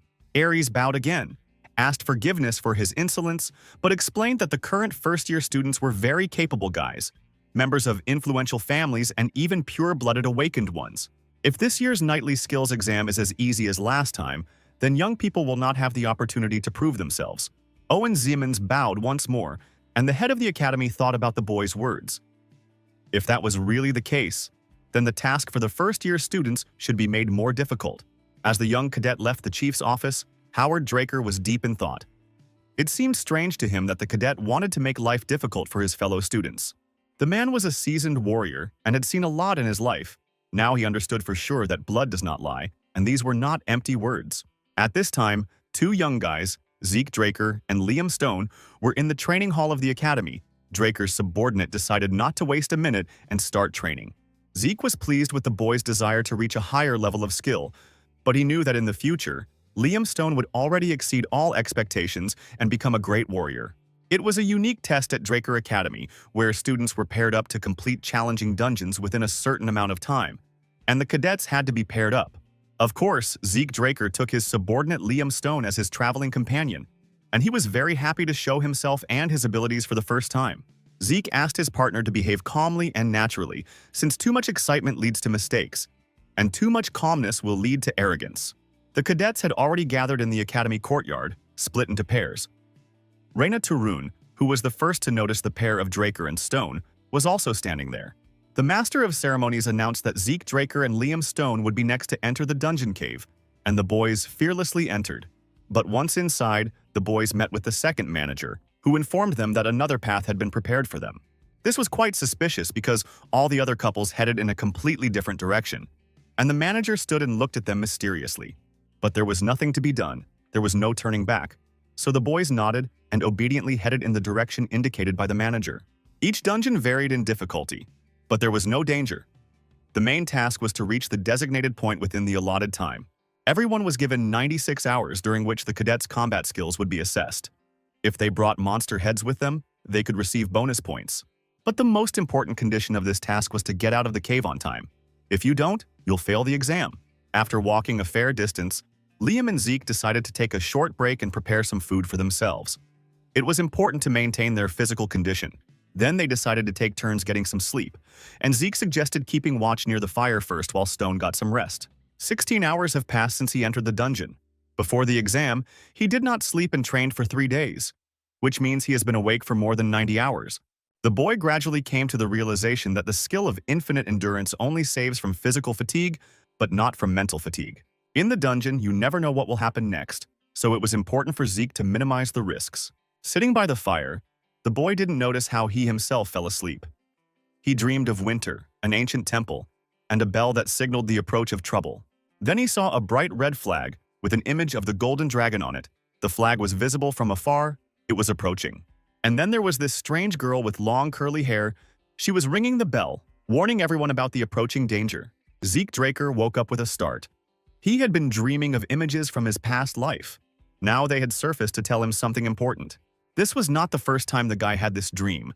Some higher powers were trying to convey important information to him, but so far he could not understand what exactly it was. Stop. It wasn't a bell from a dream. He clearly heard a bell, and it was ringing somewhere very close in the cave. This is all happening in reality. To avoid revealing his presence, the boy quickly opened the flask and poured the water from it directly into the fire. Darkness fell. The next thing he did was try to wake up Liam Stone as quietly as possible and tell the guy that someone was watching them closely and that he needed to look around carefully. It turned out that it was a creature that smelled of sulfur and hunted in packs. It was the third most dangerous monster and was called the Hellhound. In her past life, Reyna Tarun had already brought back the heads of monsters, but Zeke never imagined that he would have to face hellhounds. The guys hid around the corner and began to listen. Zeke understood that these creatures were very large, judging by the noise and the stamping of their feet. But neither Zeke nor Liam could even imagine that these orcs were not simple hounds. They were real huge mutants. The boys did not expect such a turn of events, and none of them had the slightest idea how to proceed. I had to react on the fly and no longer think about how to kill these creatures, but how to save my own lives. So both cadets grabbed their swords and agreed to fight to the end, supporting each other during the fight. After the battle with these monsters, Zeke realized one thing. It was all the work of Oven Zimmons. He decided to set a trap for them. But be that as it may, the guys defeated the hyenas, and then the troll, and received 30 karma points for it. And that was a nice bonus. Zeke decided to use the virtual tablet to understand how they should proceed and get out of the cave in time. The tablet gave a task. You had to defeat 100 monsters in 72 hours. The reward was double the amount of karma points. But 100 monsters turned out to be a big problem.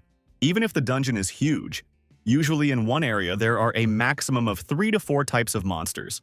If you search hard enough, you can find 10 types of these monsters, but completing such a task will be quite difficult. While Zeke was thinking, Liam Stone had already quickly collected all his things and was ready to search for monsters. The guy had a huge duffel bag for their heads. Both cadets decided that they needed to immediately set out to search for the monsters. Although there was plenty of time, they did not know what awaited them ahead. After walking several kilometers, they saw a new herd of fire hyenas moving towards them. They needed to get ready and accept the fight. The guys dealt with this herd of monsters in a few minutes, The fight did not cause any difficulties, and Stone was already packing the heads in a bag. But a minute later, a bat of terrifying size flew up to the boys, and this task was already more difficult. Even Liam Stone was a little confused. He had never seen such huge monsters in his life, but he quickly got his bearings and destroyed the beast. A few minutes later, he also put the head of the ugly bat into his duffel bag. To be honest, Zeke was on his subordinate's side, as he thought he might not be able to handle the tasks. But Stone turned out to be a fast and experienced warrior. The guy looked at the tablet again. There were 50 hours left, and he still needed to find and kill 9 types of monsters. With such success, they would most likely fail the missions, since there was nothing else to search in this area.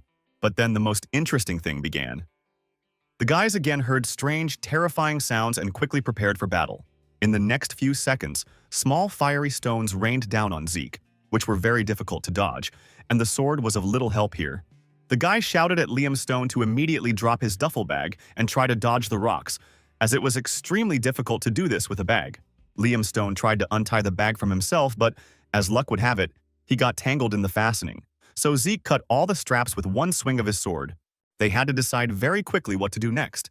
Every second of delay could cost them both. Liam Stone, looking at his partner's bloody hand, was simply horrified because it was completely covered in blood. Liam Stone, looking at his partner's bloody hand, was simply horrified because it was completely covered in blood. Draker warned Liam to be extremely careful, as it would be extremely difficult for him to keep an eye on his partner in this fight. At that moment, they were attacked by dungeon worms, the most dangerous monster, for which required a dozen purple knights to defeat. The servants of Simmons the Ram did their best and sent the most vile monsters to the boys, but don't let them rejoice too soon. Zeke Draker didn't come back here from his past life to be defeated by some worm. He attacked the wrong guy. So the guy gathered all his strength into a fist and desperately rushed into battle with the monster. He also counted on Liam's support. Even the Blue Knights tried to avoid meeting the dungeon worm in such a place, because this monster was able to burrow underground and move there. If the fight were to drag on, the two of them would not have enough time to escape the cave in time. Draker understood this perfectly well, so he decided to act according to the situation. He needed to protect himself and Liam Stone. The monster also turned out to be talking. It croaked that these two were buried alive in this dungeon. But such words did not frighten the young knight at all. In his young life, he had already heard many similar threats, but so far he remained alive. He simply turned off all his thoughts and concentrated exclusively on the process of the fight. This is exactly what real professionals do. The monster also had no intention of retreating. The dungeon worm was a terribly strong monster, but Zeke did not let down his guard for a second. The guy fought as if it was his last fight, gritting his teeth as he moved forward and continued to hack at the tentacles of the dungeon worm. Zeke realized that if he struck the monster more than once, it would cause a lot of damage, and the boy began to act. He plunged his sword into the monster's body up to the hilt, thus making deep wounds and causing the monster terrible pain. The worm simply wriggled, throwing its tentacles in different directions, but it could do nothing. It was exhausted by pain. Zeke glanced towards Liam Stone. The guy was also fighting desperately and very bravely, trying with all his might to subdue the worm. At some point, Draker climbed onto the monster's back and began to strike even harder, realizing that the worm's pressure was weakening. Somewhere nearby, he heard the voice of Liam Stone, who was worried about his master and was trying his best to help him, showing his devotion. It turned out that Liam had coated his sword with anesthetics, and its main ingredient was belladonna, which has the ability to dull the senses. As it turns out, this magic ingredient is a deadly poison for worms, and today this monster has had enough of it. In a critical situation, remembering that belladonna concentrate is poisonous to the worm and improvising using an anesthetic was Liam's brilliant invention. Such prudence and ability to adapt to a critical situation fully justified Liam Stone's reputation. Zeke shouted that the moment he gave the signal, Liam would have to hit the worm again with all his strength. Taking this guy with him as a partner was the only and right decision for Zeke Draker. He was not mistaken. The guy rushed closer to the head of this monster, inflicting more and more blows on the monster along the way. This performance had to be ended. A second later, the guy activated the soul and body technique and gave a sign to Liam, who struck the worm with all his fury, and that was the end of the monster's existence. The cadets who had already managed to escape from the dungeon were gathering near the walls of the ruined castle, but there weren't that many of them. The manager announced that everyone could be free only after the points of each team were counted, so they would begin now. Each of the participants recalled what they had experienced over the past few days and what kind of monsters they had not seen. Completing a dungeon awarded 30 points, then goblins and hobgoblins were counted, followed by orcs. Reina Tarun's team had a total of 180 points. They almost reached the record score of 200 points, although it was clear that thoroughbreds always had high scores. The teacher called Reina Tarun to him and praised her. The girl's performance was always surprising. She tried her best. When Reina Tarun and her partner were sent home, the manager called the next team, as everyone was standing and impatiently waiting for their turn. The next two cadets scored 120 points, but this was also a high score, exceeding the norm by a full 70 points. The guys envied Reina, because for now she was in the lead, and no one had yet managed to surpass her, but someday someone would definitely knock her pride down a notch. And this hero will of course be Aries Simmons. He must be the first and prove to everyone that they were wrong to mock him just 6 months ago. He will be able to get rid of Reina Tarun, just like he did with Zeke Draker, by setting traps for him throughout the dungeon. But Owen Simmons forgot that he was not dealing with a simple cadet. Zeke Draker had no intention of giving up and was still preparing many more surprises. The next minute, Aries heard a familiar voice which irritated him more and more. Turning around, the guy saw his enemy, Draker, who had emerged from the cave. But how is this even possible? Wasn't the orc they sent a monster with the highest rank? How did these two even manage to defeat the dungeon worm? Zeke grinned and looked Simmons straight in the eyes, then asked why he was so surprised. He probably didn't expect to meet him again. Then he came close to Aries and said that he was very glad to see him. They would compete again and see who would come to victory first. He showed with his whole appearance that he had guessed about Owen Simmons's meanness, and therefore hinted that he would still have a chance to take revenge on this scoundrel. Out of anger and disappointment, Aries didn't even know what to answer to this arrogant cadet. He was simply bursting with indignation. He would have to come up with a new plan again. These pompous purebreds have been a pain in the neck for Owen Simmons for a long time, and he won't stop until he leaves Zeke Draker behind. But Draker only smiled. He didn't doubt his strength for a moment, and he won't doubt it any longer. From his path, the Master of Ceremonies praised the team of Draker and Stone for their resilience and courage, as they have led the competition so far. Teacher Andre decided not to drag it out and count the points that these cadets earned in the competition. Although they lost all the heads of the goblins and monsters along the way, they dragged the enormous head of a dungeon worm into the castle courtyard. Everyone started whispering and pointing fingers at the guys because they were the only ones who had lost the duffel bag for collecting goblin heads. Liam Stone began to explain that the dungeon worms had attacked them completely unexpectedly, which was why they had lost all the other heads during the fight. He explained to the teacher that they couldn't afford to fail the exam, so they ultimately decided to get the worm's head. Andre began to carefully study the samples of the monster's teeth. They are goblins, gremlins, hellhounds, orcs, and finally trolls. Everyone was very surprised because none of the guys even imagined that there were also trolls in the cave, and these creatures are quite dangerous. Andre explained that, judging by the amount of blood, there were several dozen of them, but it would be unfair to count them all. Therefore, only one monster of each type will be taken into account. Trolls and worms in dungeons are not included in the evaluation criteria, but the result still comes out to 368 points. Hearing this, Owen Simmons became furious. He was indignant that the count was unfair, because these two had only brought out the worm's head from the cave. But the guy was quickly reminded that the head of this very worm itself is worth 180 points, and this is quite enough for an undisputed victory. If Zeman had encountered an underground worm or a troll, would he have been able to survive it all? But these two did. Zeke Draker and his partner just stood there smiling, laughing at how stupid Owen Simmons looked. Zeke once again put that stupid and arrogant oven ads in his place. Well, that wasn't the end. They'll still fight. Aries and his accomplices remained in complete confusion for some time. After all, they had failed to defeat Draker today. Zeke will not allow anyone to dare to mock him anymore, let everyone know who they are dealing with, and prepare for a serious fight. He managed to do something extraordinary again because the Zimmonses, in their impunity, went too far and manipulated the dungeon simply to get rid of Zeke. And the guy understood perfectly well that Owen Simmons could not have organized all of this on his own. Otherwise, the plan would definitely not have worked. Aries is not that stupid, and he is also a bit of a coward, so he definitely had to look for students, perhaps even his own father. It turned out that Draker was being watched more closely than he expected, and if he hid his power for too long, it could play a cruel joke on the guy. Therefore, Zeke decided to tone down his ardor a little and just observe the situation. He needed to take a few days off. He was about to leave the yard, but he heard someone calling him. The guy turned and saw that Reina Tarun herself was heading towards him. As it turned out, the girl was also worried about Zeke's victory, because she was hoping that this time she would be called the winner.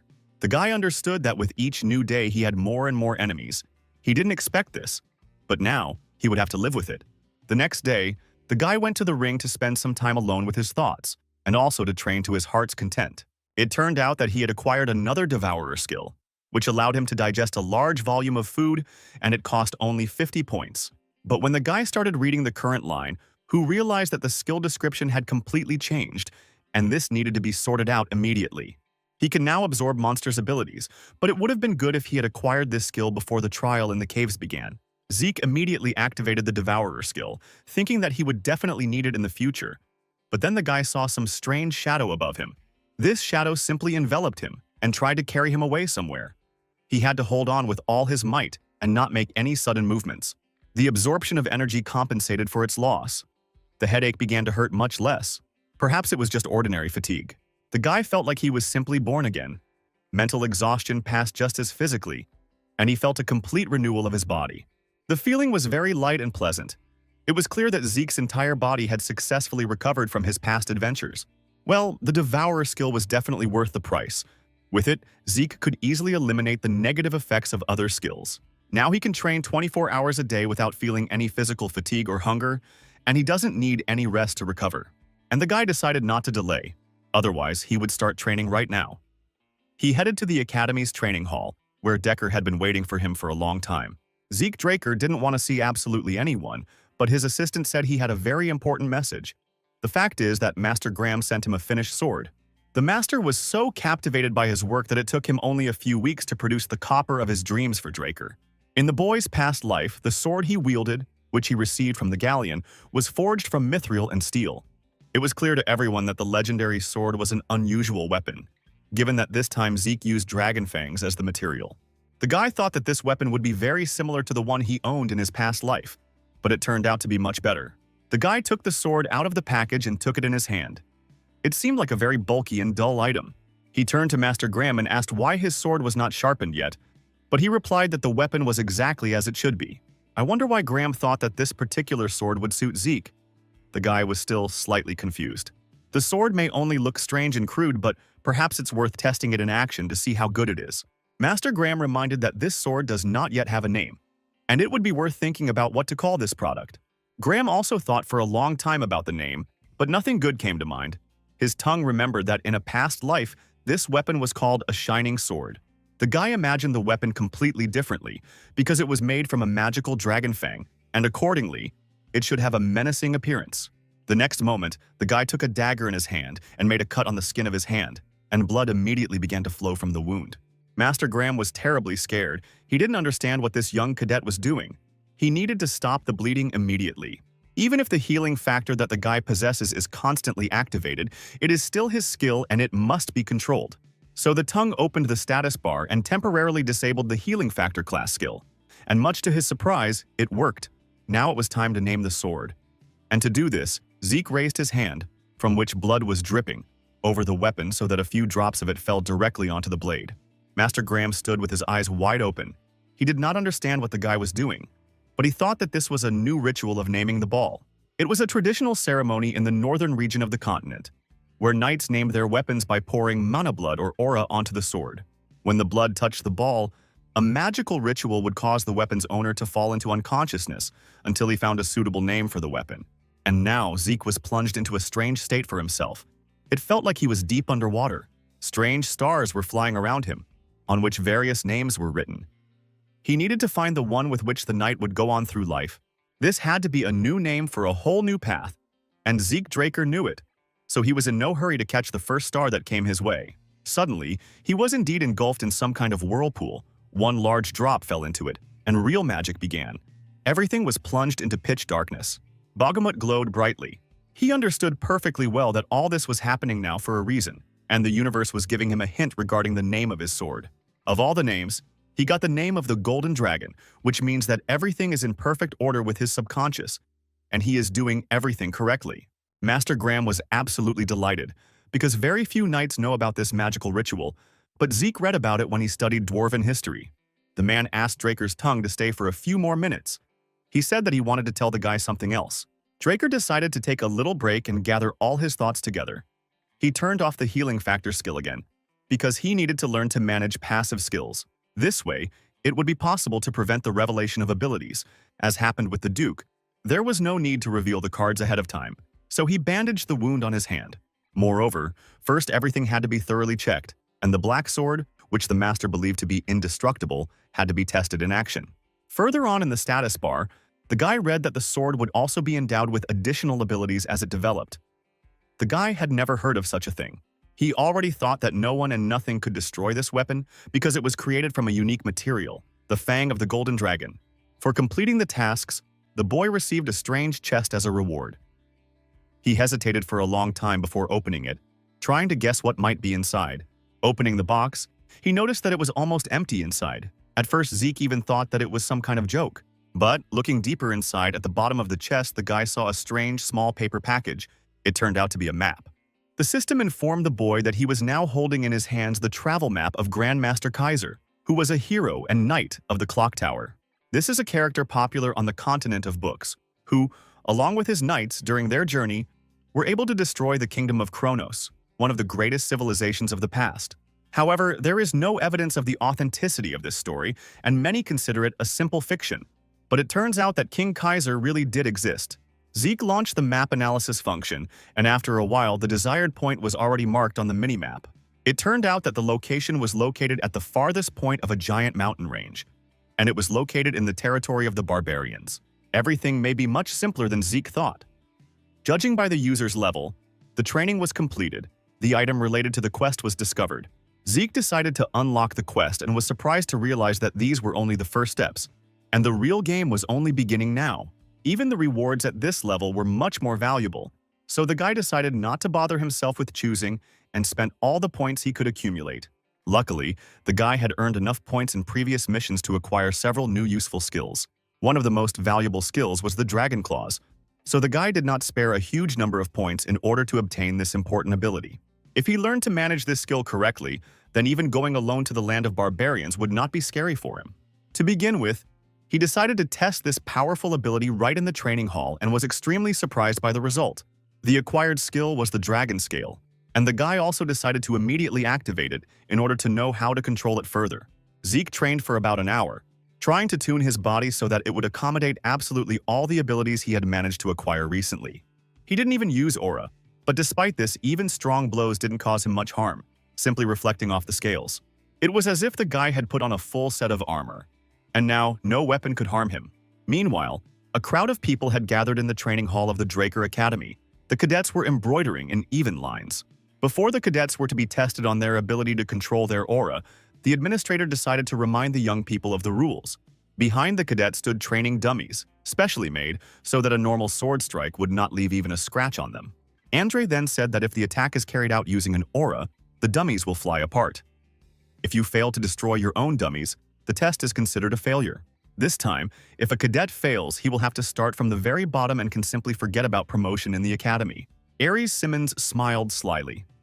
This training method was no different from the aura training that was used in his family, especially since the aura training course itself was developed by the Simmons family. No matter how talented the purebloods and awakened ones are, no one can match the Aries in their ability to control their own aura. Aries was the next one to be called. Andre warned that when the guy was completely ready, he could begin immediately. The guy immediately went to his dummy and decided to test your abilities. Everyone present was deeply struck by the resonance of his sword.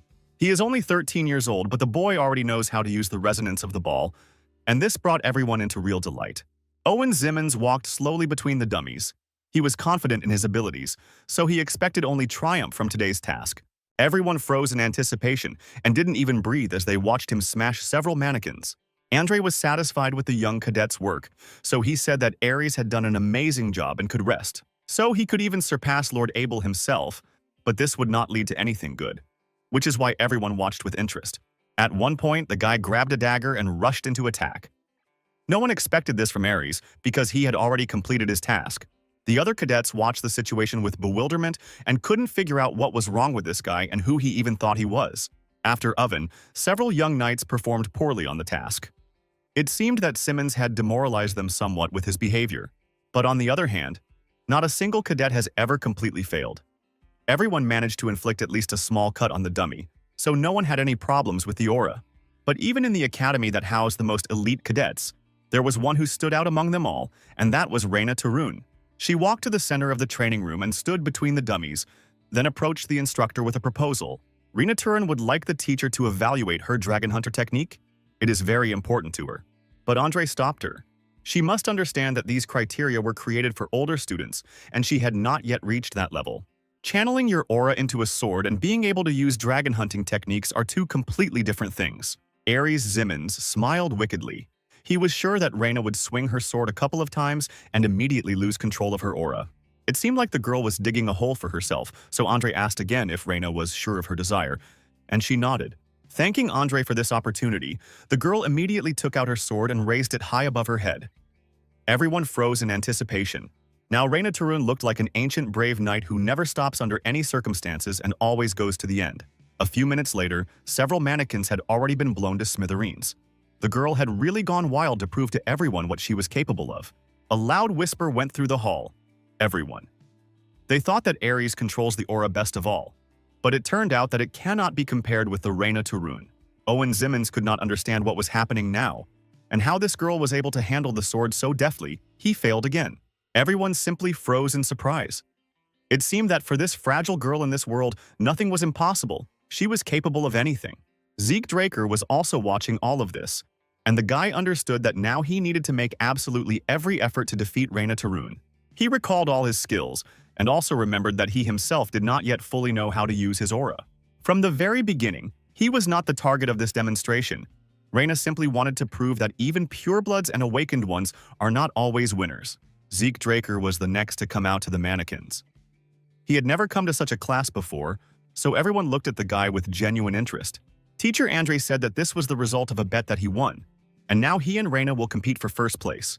Zeke Draker was a unique golden pureblood awakened, a rookie who managed to break Lord Abel's dungeon clearing record. Now he will fight for the championship and the opportunity to be called the best cadet of the Draker Academy. The boy activated all his abilities, because today was the day to decide how the cadets and teachers would treat him at the academy. Some will laugh, but he will still make most of his enemies respect him. The guy had never been a weakling. He was confident in himself, but he didn't think that today's task would be so difficult for him. Well, no matter how you look at it, the guy hoped until the very end that everything would be okay. It was not for nothing that he returned back to the past. Zeke concentrated entirely on his sword and the dummies, then used the Dragon Hunter technique and delivered the first strike. Rena Turin watched the guy carefully. She realized that this guy was perfect, even in comparison with instructor Andre. Zeke Draker had been training the Dragon Hunter technique for 2 years before his regression, so he could accurately calculate the correct direction of the strike. He knew what position to choose for his working leg. He was even able to control the flow of his aura. His body moved on its own, without the control of its owner. He spent a lot of time practicing all these techniques, but it was all worth it. After a few minutes, all the dummies were destroyed. Going over the basics he had learned one more time was never a bad idea, and it was enough to get him through the difficult task. This will also be enough to motivate Rena Turin, because this girl still needs to study a little. Zeke Draker looked back and looked at the work he had done. It turned out that his aura flow was too powerful. It destroyed almost everything. By performing this task, the boy tried to show off Rena-level strength, but it seems he once again attracted the undue attention of the other cadets. Ares Zimmons couldn't believe his own eyes, how this impudent fellow was doing this and why he was getting on his nerves so much lately. All the other cadets were also surprised to the depths of their souls because this cadet was only studying for his first year, but had already reached the level of a purple knight, and Howard Draker was also surprised. The man even invited the young knight to his office for a serious conversation about how the boy managed to reach such a level at 13 years old. He simply replied that there was nothing unusual here. He was studying, just like the other cadets. It was just luck and nothing more. But the guy was given a strange but very tempting offer. Howard offered him the chance to graduate from Draker Academy early. The management took the bait much faster than the guy thought. He stood out too much, and it was inevitable, so Zeke agreed. The chief remained in his chair for a long time after the young cadet left his office. Too many memories flooding back. The next morning, 2 people who wanted to graduate early from Draker Academy, Zeke and Rena, gathered in the Aura training room. Rena Turin tried to show her superiority with all her appearance, but she did it extremely poorly. Secretly, she simply admired Zeke. They didn't have to wait long. Confident footsteps were heard, and a man entered the training room. It was the senior knight of the main family, All Draker, and it was he who would be examining the 2 cadets today. Zeke's eyes widened because he knew this man from his past life. This was the Silent Sword itself, That's what this night was called. Zeke remembered some fragments from his past life, but they were too fragmentary to form a complete picture. The memories were from the time when Draker was still a mercenary in the squad and considered everyone from the Draker family to be corrupt liars. A scene came to mind where a silent sword sat over the body of a dead man, and it seemed as if the man was saddened by the loss of his loved one. Coming closer, Zeke saw that a grave had already been prepared nearby, and the man was about to bury the body, but for some reason he was too slow. The guy didn't know who the deceased was, but he understood that the silent sword didn't want to say goodbye to this man at all. Zeke quietly approached the knight, who looked back in bewilderment, and the guy asked if he needed help. He said that even if the silent sword refused, he would still not leave and would help bury the body and fill the grave. Then Zeke decided to introduce himself, calling himself Zeke Maraidoi from the United Northern Forces. The stranger said he was Draker, but then he added that he had recently abandoned this name, and in this they were completely similar. Both had a strange fate. It was then that the stranger said that he had chosen a different name for himself, and recently he has been called the Silent Sword. It was this man who now stood before Zeke and Reyna, reminding the cadets of the rules they had known since childhood. Reyna knew she would fight until she passed out, or was killed by Zeke Draker's sword. But then the knight announced that they would not fight against each other, but together against him. That would be fair.